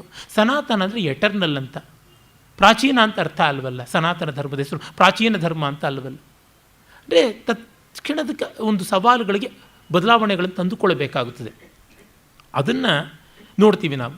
ಒಂದೊಂದು ಧರ್ಮಶಾಸ್ತ್ರದಲ್ಲಿಯೂ ಅಲ್ಲಿಷ್ಟು ಇಲ್ಲಿಷ್ಟು ಬದಲಾವಣೆ ಬರುತ್ತೆ. ನೀವು ಮನುವಿಗಿಂತ ಭಿನ್ನವಾಗಿ ಯಾಜ್ಞವಲ್ಕ್ಯರನ್ನು ನೋಡ್ಬೋದು. ಯಾಜ್ಞವಲ್ಕ್ಯರಿಗಿಂತ ಅಷ್ಟಿಷ್ಟು ಭಿನ್ನವಾಗಿ ಪರಾಶರರಿದ್ದಾರೆ. ಇವರೆಲ್ಲರಿಗಿಂತ ಭಿನ್ನವಾಗಿ ಅವರ ವ್ಯಾಖ್ಯಾನಕಾರರಿದ್ದಾರೆ. ಏನಿಲ್ಲ, ಯಾಜ್ಞವಲ್ಕ್ಯ ಸ್ಮೃತಿಗಿರುವಂಥ 2 ವ್ಯಾಖ್ಯಾನಗಳನ್ನು ನೋಡಿ, ಪ್ರಮುಖವಾದ 2 ವ್ಯಾಖ್ಯಾನಗಳು. ವಿಶ್ವರೂಪ ಸುಮಾರು 7-8ನೇ ಶತಮಾನದಲ್ಲಿ ಬರೆದಂಥ ಬಾಲಕ್ರೀಡಾ ವ್ಯಾಖ್ಯಾನ ಮತ್ತು ವಿಜ್ಞಾನೇಶ್ವರ 11ನೇ ಶತಮಾನದಲ್ಲಿ ಬರೆದಂಥ ಮಿತಾಕ್ಷರ ವ್ಯಾಖ್ಯಾನ. 400 ವರ್ಷಗಳಲ್ಲಿ ಎಂಥ ಅಂತರ ಕಂಡು ಬರುವಂಥದ್ದು ನೋಡ್ತೀವಿ ನಾವು. ಅದೇ ತರಹ ಅವನಿಂದ 400 ವರ್ಷ ಈಚೆಗೆ 300 ವರ್ಷದ ಈಚೆಗೆ ಬಂದಂಥ ಮಾಧವೀಯ ಪರಾಶರ ಮಾಧವೀಯ ಯಾವುದುಂಟು ವಿದ್ಯಾರಣ್ಯರ ವ್ಯಾಖ್ಯಾನ ಪರಾಶರ ಸ್ಮೃತಿಗೆ, ಅಲ್ಲಿ ನೋಡಿದ್ರೆ ನಿಮಗೆ ಗೊತ್ತಾಗುತ್ತದೆ ಬದಲಾವಣೆ ಏನು ಅಂತ. ಅಂದರೆ there is A dynamic change ಅನ್ನುವಂಥದ್ದು. ಆದರೆ ಅದು ಮೂಲ ಸೂತ್ರಗಳನ್ನು ಮರೆಮಾಚುವಂಥದ್ದಲ್ಲ. ಆ ಮೂಲ ಸೂತ್ರ ಇರುವಂಥದ್ದು ವೇದಾಂತ ತತ್ವದಲ್ಲಿ ಮಾತ್ರ. And the integrity is only in content, not in form. ಆದರೆ ನಾರಾಯಣಾಚಾರ್ಯರಂಥವ್ರಿಗೆ ಫಾರ್ಮ್ ಬಿಟ್ಟು ಕಂಟೆಂಟೇ ಇಲ್ವಲ್ಲ, ಅವರು ಫಿಲಾಸಫಿಯಲ್ಲೇ ಇಲ್ಲ, ಇನ್ನೇನಾಗುತ್ತೆ? ಈ ಥರ ಆಗುತ್ತದೆ. ಎಷ್ಟು ಪಂಕ್ತಿಗಳ ಮೇಲೆ ಪಂಕ್ತಿಗಳನ್ನು ಪೋಂಚಾವಣೆ ಮಾಡಿದ್ರೂ ಏನು ಪ್ರಯೋಜನ ಆಗುವಂಥದ್ದಲ್ಲ. ಇದು ಒಂದು ಕಡೆಗೆ ನಮ್ಮ ಸಾಂಪ್ರದಾಯಿಕರು ಈ ಕ್ಷಾತ್ರ ಪರಂಪರೆಗೆ ಮಾಡಿದ ಅನ್ಯಾಯ. ಆದರೆ ಇಡೀ ಪರಂಪರೆಗೆ, ಭಾರತೀಯ ಸಂಸ್ಕೃತಿಯ ಮೂಲ ತತ್ವಕ್ಕೆ ಮಾತ್ರವಲ್ಲ, ಮಾನವತೆಗೆ ವಿರುದ್ಧವಾದವರು. ಕಮ್ಯುನಿಸಮ್ ಮಾನವತೆಗೆ ವಿರುದ್ಧವಾದದ್ದು, ಸ್ವಾತಂತ್ರ್ಯ, ವ್ಯಕ್ತಿ ಸ್ವಾತಂತ್ರ್ಯಕ್ಕೆ, ಅಭಿವೃದ್ಧಿಗೆ ವಿರುದ್ಧವಾದದ್ದು. ಹೀಗಾಗಿ there are anti matters of values ಅಂತ ಕರಿಬೇಕು. ಆ ಕಾರಣದಿಂದ ಇವರ ಬರೆಯುವಂಥ ತುಂಬ ಚೆನ್ನಾಗಿದೆ. ಸ್ವಸಂತೋಷದಿಂದ ಒಳ್ಳೆಯ ಬದಲಾವಣೆಯನ್ನು ಹೊಂದುವಂಥ ಒಂದು ವಾತಾವರಣವನ್ನು ಕಲ್ಪಿಸಬೇಕಾಗುತ್ತದೆ. ಅದನ್ನು ಮಾಡಿಕೊಟ್ರು. ಅದಕ್ಕೆ ಬೇಕಾಗಿರುವಂಥ ಸಂಪನ್ಮೂಲಗಳನ್ನು, ಜೀವನ ಕ್ರಮಗಳನ್ನು ಒದಗಿಸಿಕೊಟ್ರು. ಕ್ರಾಂತಿಗೆ ಎಷ್ಟು ಪ್ರಾಮುಖ್ಯವೋ ಶಾಂತಿಗೆ ಅದಕ್ಕೂ ಹೆಚ್ಚಾಗಿ ಉಂಟು. ವರ್ಷದಲ್ಲಿ ಮಳೆಗಾಲ 3 ರಿಂದ 4 ತಿಂಗಳು. ಮಿಕ್ಕಂತೆ ಮಳೆಗಾಲ ಇಲ್ಲದೆ ಆ ಮಳೆ ನೀರನ್ನು ಚೆನ್ನಾಗಿ ಸಾಗುವಳಿಗೆ ಬಳಸಿಕೊಳ್ತಕ್ಕಂಥ ತಿಳಿನೀರಿನ ಕಾಲವೇ ಹೆಚ್ಚು ಇರುವಂಥದ್ದು. ಇದನ್ನು ನೋಡಿಕೊಂಡಾಗ ಹೀಗೆ ಭಾರತದ ಆರ್ಯೀಕರಣವೆಂಬುದು ಅರಸರ ರಾಜಜ್ಞೆಯಿಂದಲಾಗಲಿ ಇಲ್ಲವೇ ಮೇಲ್ವರ್ಗದ ಒತ್ತಾಯಪೂರ್ವಕವಾದ ಮತೀಕರಣದಿಂದಲೇ ಉಂಟಾದದ್ದು ಅಲ್ಲ. ಆ ಕಾಲಕ್ಕೆ ಅನ್ವಯಿಸಿದಂತೆ ಧರ್ಮಶಾಸ್ತ್ರ ಕೊಡಮಾಡಿದ ವ್ಯವಸ್ಥೆಯೇ ಸಾಮಾಜಿಕ, ಆಧ್ಯಾತ್ಮಿಕ ಹಾಗೂ ಸಾಂಸ್ಕೃತಿಕ ಉದ್ಧಾರಕ್ಕೆ ಅತ್ಯುತ್ತಮವೆಂದು ತಾವೇ ಸ್ವಸಂತೋಷದಿಂದ ಅರಿತವರ ಮೂಲಕ ಮಾತ್ರ ಅದು ಸಾಧ್ಯವಾಯಿತು ಅಂತ. ಬಹಳ ಇಂಪಾರ್ಟೆಂಟ್. ಅಂದರೆ ಸನಾತನ ಧರ್ಮದ ಕ್ಷಾತ್ರ ಪರಂಪರೆಗಿರುವ ವೈಶಿಷ್ಟ್ಯ ಏನೆಂದರೆ, it's a bloodless revolution at one level. At one level we do have bloodshed. ರಕ್ತಪಾತ ಇದೆ. ಆದರೆ ರಕ್ತಪಾತ ಅನಿವಾರ್ಯವಾಗುವ ಹಂತದಲ್ಲಿ ಮಾತ್ರ. ಚತುರುಪಾಯಗಳನ್ನು ಬಳಕೆ ಮಾಡ್ತಾಯಿದ್ರು, ಅದರೊಳಗೆ ದಂಡೋಪಾಯದಲ್ಲಿ ಮಾತ್ರ ರಕ್ತಪಾತ ಬರ್ತಾಯಿತ್ತು. ಮಿಕ್ಕಂತೆ ಸಾಮೋಪಾಯವೇ ನಡೀತಾ ಇದ್ದದ್ದು. ಭಾರತೀಯರು ದೇಶ ವಿದೇಶಗಳನ್ನೆಲ್ಲ ಯಾತ್ರೆ ಮಾಡಿದ್ದಾರೆ, ಎಲ್ಲ ಕಡೆಗೂ ವಾಣಿಜ್ಯ ಮಾಡಿದ್ದಾರೆ. ಅದು ಬರೀ ವರ್ತಕರು ಮಾತ್ರ ಹೋಗಿದ್ದಲ್ಲ, ಚಾತುರ್ವರ್ಣ್ಯದವರು ಎಲ್ಲರೂ ಕೂಡ ಓಡಾಡಿಕೊಂಡು ಬಂದಿದ್ದಾರೆ. ಎಲ್ಲ ಕಡೆಯಲ್ಲೂ ಅದೆಲ್ಲ ನಡೀತಾ ಇತ್ತು. ಇಂದು ನೀವು ಇಂಡೋನೇಷಿಯಾ, ಬಾಲಿ, ಥಾಯ್ಲ್ಯಾಂಡ್ ಮೊದಲಾದ ಪ್ರಾಂತಗಳಲ್ಲಿ ಬ್ರಾಹ್ಮಣ ಕುಟುಂಬಗಳ ಮೂಲಗಳನ್ನು ಕಾಣ್ತೀವಿ. ಅಲ್ಲಿ ಈಗಲೂ ಆ ಒಂದು ಪರಂಪರೆ ಉಂಟು. ಎಷ್ಟು ಮಟ್ಟಿಗೆ ಅದು ಶಿಥಿಲವಾಗಿದೆ, ವಿರೂಪವಾಗಿದೆ ಅನ್ನೋದು ಬೇರೆ ಮಾತು. ಒಟ್ಟಿನಲ್ಲಿ ಅವರ ಮೂಲ ಪುರುಷರು ಇಲ್ಲಿಂದ ಹೋದವರೇ ಎನ್ನುವಂಥದ್ದು ತಿಳಿಯುತ್ತದೆ. ಆ ಥರ ಪಶ್ಚಿಮದಲ್ಲಿ ಕೂಡ ಆಗಿರುವುದು ಕಾಣಿಸುತ್ತದೆ. ಹಾಗಾಗಿ ಭಾರತಕ್ಕೆ ಒಂದು ಹೊಸ ಮಾರ್ಗವನ್ನು ಕೊಟ್ಟ ಶ್ರೇಯಸ್ಸು ಗುಪ್ತರಿಗೆ ತುಂಬ ಚೆನ್ನಾಗಿ ಸಲ್ಲುವಂಥದ್ದಾಯಿತು. ಮತ್ತು ಅವರು ಮಾಡಿದ ಬದಲಾವಣೆಗಳು ಜನರಿಗೆ ಬೇಕಾದ ಬದಲಾವಣೆಗಳು, ಜನರ ನಾಡಿ ಮಿಡಿತವನ್ನು ತಿಳಿದುಕೊಂಡು ಮಾಡಿದ್ದು. ಅದೇ ಸಂದರ್ಭದಲ್ಲಿ ಆ ಬದಲಾವಣೆಗಳು ಆತ್ಮಘಾತಕವಾಗಿರಲಿಲ್ಲ, ಹಾನಿ ಮಾಡುವಂಥವು ಆಗಿರಲಿಲ್ಲ ಅನ್ನುವುದನ್ನು ಗಮನಿಸಿಕೊಳ್ಳಬೇಕು. ಅದೇ ಸಂದರ್ಭದಲ್ಲಿ ಅವರು ಹೇಳುವ ಇನ್ನೊಂದು ಮಾತು, ಈ ಕಾಲದ ಪ್ರಬಲತಮ ಏಕತಾ ಸಾಧಕ ಶಕ್ತಿ ಯಾವುದೆಂದರೆ ಧರ್ಮಶಾಸ್ತ್ರ. ಆ ಶಾಸ್ತ್ರದ ನಿಯಮಗಳು ಭಾರತೀಯ ಸಮಾಜಕ್ಕೆ ಮತ್ತು ಸಾಮಾಜಿಕ ಮಾರ್ಪಾಟುಗಳ ವಿಧಾನಕ್ಕೆ ಭದ್ರ ಬುನಾದಿಯನ್ನು ಒದಗಿಸಿದವು. ಆಸ್ತಿಯ ಉತ್ತರಾಧಿಕಾರದ ನಿಯಮಗಳನ್ನು ಮತ್ತು ಲೋಕವ್ಯವಹಾರದಲ್ಲಿ ನ್ಯಾಯ ಮತ್ತು ಅಪರಾಧಿಯ ಶಿಕ್ಷೆ ಕುರಿತ ನ್ಯಾಯಗಳನ್ನು ಅವು ವಿಧಿಸಿದವು. ಅಷ್ಟೇ ಅಲ್ಲದೆ ಜನ್ಮದಿಂದ ಮರಣದವರೆಗೂ ಒದಗುವ ಎಲ್ಲ ಪರಿಸ್ಥಿತಿಗಳಿಗೂ ಅನ್ವಯಿಸಿ ವಿಧಿಗಳನ್ನು ಸೂಚಿಸಿದವು. ಧರ್ಮಶಾಸ್ತ್ರಗಳಲ್ಲೆಲ್ಲ ಮನುಸ್ಮೃತಿ ದೇಶದುದ್ದಕ್ಕೂ ಭಾರತದ ಉತ್ತರದಲ್ಲಿ ಮಾತ್ರವಲ್ಲ ದಕ್ಷಿಣದಲ್ಲಿಯೂ ಪರಮಪೂಜ್ಯವೆಂಬ ಖ್ಯಾತಿಗೆ ಪಾತ್ರವಾಯಿತು. ತಮಿಳುನಾಡಿನ ದೊರೆಗಳು ಕೂಡ ಅದನ್ನು ಪರಮಾಧಿಕಾರವಾಗಿ ಸ್ವೀಕರಿಸುತ್ತಿದ್ದರು. ತಮಿಳು ಸಾಹಿತ್ಯದ ಅತ್ಯಂತ ಅಭಿಜಾತ ಕಾವ್ಯಗಳು ಕೂಡ ಮನುಸ್ಮೃತಿಯ ಮಹಾಪ್ರಭಾವದ ಸ್ಪಷ್ಟ ಮುದ್ರೆಯನ್ನು ಹೊಂದಿವೆ ಅಂತ. ಬಹಳ ನಿಜವಾದದ್ದು. ಈಚೆಗೆ ಅದು ಒಂದು ಅನರ್ಥವಾಗಿದೆ. ದ್ರವಿಡಿಯನ್ ಕಲ್ಚರ್ ಅನ್ನೋದೇ ಬೇರೆ ಬೇರೆ ಬೇರೆ ಅನ್ನುವಂತೆ ತೋರ್ಪಡಿಸುವಂಥದ್ದು ಖಂಡಿತ ಅದು ಅಲ್ಲ. ಈಚೆಗೆ ನನ್ನ ಸ್ನೇಹಿತರೊಂದು ಪುಸ್ತಕ ತೋರಿಸಿದರು. ಅದಿನ್ನೂ ನನಗೆ ಓದುವುದಕ್ಕಾಗಿಲ್ಲ, ಕೆಲವೊಂದು ಅಧ್ಯಾಯಗಳನ್ನು ಮಾತ್ರ ಅವಲೋಕನ ಮಾಡೋದಕ್ಕೆ ಆಯಿತು. ಅಲ್ಲಿ ರಾಜೀವ್ ಮಲ್ಹೋತ್ರಾ ಅವರು ಪ್ರಧಾನ ಲೇಖಕರದಕ್ಕೆ ತಮಿಳುನಾಡಿನ ಸಂಸ್ಕೃತಿ ಹೇಗೆ ಅವೈದಿಕವಲ್ಲ, ಸನಾತನ ಧರ್ಮೀಯವಾದದ್ದು ಮತ್ತು ಅದನ್ನು ಸತತವಾಗಿ ಬೇರೆ ಅಂತ ತೋರ್ಪಡಿಸುವ ಕ್ರಿಶ್ಚಿಯನ್ ಲಾಬಿ ಅಂತ ಕೆಲಸ ಮಾಡ್ತಾ ಇದೆ ಅಂತ ತುಂಬ ಥರೋಲಿ ರಿಸರ್ಚ್ಡ್ ವರ್ಕ್, ಬಹಳ ಉತ್ಕೃಷ್ಟವಾದ ಗ್ರಂಥ ಅಂತ ನನಗನ್ನಿಸ್ತು. ಅದರೊಳಗಂತೂ ಒಂದು ಪ್ರಮುಖವಾದ ಸೆಕ್ಷನ್ ಭಾಗದಲ್ಲಿಯೇ ತಮಿಳಿನ ಪ್ರಾಚೀನ ಸಾಹಿತ್ಯ, ಸಂಗಮ್ ಸಾಹಿತ್ಯವೆಲ್ಲ ಹೇಗೆ ವೈದಿಕ ಮೂಲವನ್ನು, ವೈದಿಕ ಸ್ಫೂರ್ತಿಯನ್ನು ಒಳಗೊಂಡಿದೆ ಅಂತ ತೋರಿಸುವುದು. ನಾನು ನನ್ನ ಹಲವು ಬರವಣಿಗೆಗಳಲ್ಲಿ ಅದನ್ನು ಮಾಡ್ತಲೇ ಬಂದಿದ್ದೀನಿ. ಆ ದೃಷ್ಟಿಯಿಂದ ನೋಡಿದ್ರೂ ಕೂಡ ನಮಗೆ ಗೊತ್ತಾಗುತ್ತದೆ, ಇದು ಯಾವುದು ಬಲವಂತವಾಗಿ ಯಾರೂ ಹೇಳಿದ್ದಲ್ಲ. ಯಾವ ವ್ಯವಸ್ಥೆಯು ಒತ್ತಾಯವಾಗಿ ಹೇರಲ್ಪಟ್ಟ ಮೇಲೆ ಜನಗಳ ಮೇಲೆ ತುಂಬ ಕಾಲ ನಿಲ್ಲುವಂಥದ್ದಲ್ಲ, ಬಿಟ್ಟು ಹೋಗುತ್ತೆ, ಬೇಡ ಅಂದರೂ ಹೊರಟೋಗ್ಬಿಡುತ್ತೆ. ನೋಡಿ, ನಮ್ಮಲ್ಲಿ ಎಂತೆಂಥದ್ದನ್ನೆಲ್ಲ ಧರ್ಮಶಾಸ್ತ್ರದಲ್ಲಿ ನಿಷೇಧವಾಗಿ ಹೇರಿದ್ರು, ಆದರೂ ಎಲ್ಲ ಉಳ್ಕೊಂಡೇ ಬಿಟ್ಟಿವೆ. ಯಾಕೆ? ಪ್ರಕೃತಿಸ್ತ್ವಾಂ ನಿಯೋಕ್ಷ್ಯತಿ, ಕೃಷ್ಣ ಗೀತೆಯಲ್ಲಿ ಹೇಳೋ ಮಾತು, ನಿಮ್ಮ ಪ್ರಕೃತಿಯೇ ನಿಮ್ಮನ್ನು ಹಿಡಿದಿಡುತ್ತೆ, ಆ ಕಡೆಗೆ ಹೋಗುವಂತೆ ಮಾಡುತ್ತದೆ ಅಂತ. ಅದೇ ಕೆಲವನ್ನೆಲ್ಲ ಅವಕಾಶ ಕೊಟ್ಟಿದ್ದರೂ ಬಿಟ್ಟಿದ್ದಾರೆ, ಬೇಡ ಅಂತ ಹೇಳ್ಬಿಟ್ರು ಅಷ್ಟೇ. ಇದನ್ನು ಗಮನಿಸಿಕೊಳ್ಬೇಕು. ಆದರೆ ಈ ರೀತಿ ಇರುವಲ್ಲಿ ಮಾನವನ ಸಹಜವಾದ ಅರ್ಥಕಾಮ ವ್ಯಭಿಚಾರ, ಅಂದರೆ ಕರಪ್ಷನ್ ಇನ್ ಅರ್ಥ ಆ್ಯಂಡ್ ಕಾಮ by themselves are not enemies, we can't live without that. ಆದರೆ ಅವುಗಳಲ್ಲಿ ನಾವು ದುರಾಶಾ ಲೋಲುಪರಾಗಿ ಮಾಡುವ ಯಾವ ಒಂದು ಭ್ರಷ್ಟತೆ ಇದೆ, ಅದನ್ನು ನಿಯಂತ್ರಣ ಮಾಡೋದಕ್ಕಷ್ಟೇ ಧರ್ಮ ಬರಬೇಕಾದದ್ದು. ಧರ್ಮ ಅರ್ಥಕಾಮಗಳ ನಿರ್ಮೂಲನಕ್ಕೆ ಬೇಕಾಗಲ್ಲ, ಅರ್ಥಕಾಮಗಳ ನಿಯಮನಕ್ಕೆ ಬೇಕಾಗುತ್ತದೆ. ಆ ದೃಷ್ಟಿಯಿಂದ ಮನುಸ್ಮೃತಿಯ ಒಂದು ಶ್ಲೋಕ ಎಷ್ಟು ಚೆನ್ನಾಗಿದೆ ಅಂದರೆ, ಪರಿತ್ಯಜೇತ್ ಅರ್ಥಕಾಮವು ಯೌಸ್ಯಾತಾಂ ಧರ್ಮವರ್ಜಿತು, ಧರ್ಮದ ಪಸೆಯೂ ಇಲ್ಲದ ಅರ್ಥಕಾಮಗಳನ್ನು ಬಿಡಿ. ಎಲ್ಲರೂ ಹೇಳ್ತಾರೆ. ಅರೆ ಉತ್ತರಾರ್ಧ ನೋಡಿ, ಧರ್ಮಂಚಾಪ್ಯಸುಕೋದರ್ಕಂ ಲೋಕ ವಿಕೃಷ್ಟಮೇವಚ. ಹಾಗೆ ನಮಗೆ ಒಂದು ಸ್ವಲ್ಪ ನೆಮ್ಮದಿಯನ್ನೂ ಕೊಡದೇ ಇರುವ, ಆ ಹೊತ್ತಿನ ಲೋಕಕ್ಕೆ, ಲೋಕ ವರ್ತನೆಗೆ ವಿರುದ್ಧವೂ ಆಗಿರುವ ಧರ್ಮವನ್ನು ಬಿಡಬೇಕು ಅಂತ ಎಷ್ಟು ಹಿಡ್ಕೊಳ್ಳೋದಕ್ಕೆ ಸಾಧ್ಯವಾಗುತ್ತದೆ? ಆಗುವಂಥದ್ದಲ್ಲ. ಈಗ ಪಾಪ ಎಷ್ಟೋ ಜನ ಏನೇನು ಹೊಸ ಹೊಸ ಸಂದೇಹಗಳಿಗೆಲ್ಲ ಪುರೋಹಿತರ ಹತ್ರ, ಮಠಾಧಿಪತಿಗಳ ಹತ್ರ ಹೋಗ್ತಾರೆ. ನಮ್ಮ ಮಗ ಯಾವುದೋ ಬೇರೆ ಜಾತಿಯವ್ರ ಮದುವೆ ಆಗ್ತಾನೆ, ಅದು ಪರವಾಗಿಲ್ವಾ? ಅಥವಾ ಇನ್ಯಾವುದೋ ಗಂಡ ಬಿಟ್ಟವರು, ಗಂಡ ಬೇಸತ್ತವ್ರ ಮದುವೆ ಆಗ್ತಾನೆ, ಪರವಾಗಿಲ್ವಾ ಅಂತ ಅವ್ರು ಏನು ಉತ್ತರ ಕೊಡೋಕ್ಕಾಗುತ್ತೆ? ಪಾಪ ಅವ್ರನ್ನ ಹಚ್ಕೊಂಡಿರೋ ಧರ್ಮಶಾಸ್ತ್ರದಲ್ಲಿ ಇದಕ್ಕೆ ಎಸ್ ಒಂದಿಲ್ಲ, ನೋ ಒಂದಿಲ್ಲ. ನಾನು ಹೇಳೋ ಥರ ಶ್ಲೋಕಗಳನ್ನು ಧೈರ್ಯವಾಗಿ ಸ್ವೀಕರಿಸುವಂಥ ಕೆಚ್ಚೂ ಇಲ್ಲ. ಯಾಕೆಂದರೆ ಅವ್ರ ಮಠಕ್ಕೇ ಅವ್ರು ಬತ್ತಿ ಇಟ್ಬಿಡ್ತಾರೆ ಭಕ್ತರು. ಏನು ಮಾಡೋದಕ್ಕೆ ಸಾಧ್ಯ? ನಾನೇ ಬಲ್ಲೆ ಒಬ್ಬ ಸ್ವಾಮಿಗಳು, ಅವರಿಗೆ ಗೊತ್ತಾಯಿತು ಒಂದು ಧರ್ಮಶಾಸ್ತ್ರೀಯವಾದ ಸುಧಾರಣೆ ಶಾಸ್ತ್ರೀಯವಾದದ್ದು ಅಂತ. ಆದರೆ ಅವರ ಆಸ್ಥಾನ ಪುರೋಹಿತರು ಅನ್ನೋ ಸ್ಥಾನದಲ್ಲಿದ್ದಂಥ ಅವರೊಬ್ಬರು ಅವಿವೇಕಿ ಒಬ್ಬರು, ಅವರ ಕಾರಣದಿಂದಾಗಿ ಅವರು ಪಾಪ ತಮ್ಮನ್ನೇ ಇಲ್ಲಿ ಬಹಿಷ್ಕಾರ ಹಾಕ್ಬಿಡ್ತಾರೋ ಅಂತ ಒಪ್ಕೊಳ್ಳಿಲ್ಲ. ಅವರು ಸ್ವಾಮಿಗಳು ಒಳ್ಳೆಯವರು, ಮಠ ಒಳ್ಳೆಯದು, ಮಠದ ಭಕ್ತರು ಒಳ್ಳೆಯವರು, ಕೆಲವೊಂದಿಬ್ಬರು ಪುರೋಹಿತರಿಂದ ಆದಂಥ ಅನಾಹುತ. ನಾನು ಹೇಳಿದೆ, ಅಷ್ಟು ಜನ ಮಾಸಾಗಿ ಬೇರೆ ಜಾತಿ ಕನ್ವರ್ಟ್ ಆದರೆ ಏನಾಗ್ತೀರಾ? ಈ ವಿಷಯದಲ್ಲಿ ಯೋಚನೆ ಮಾಡಬೇಕು ಅಂತಂದೆ. ಯೋಚನೆ ಮಾಡಲಿಲ್ಲ.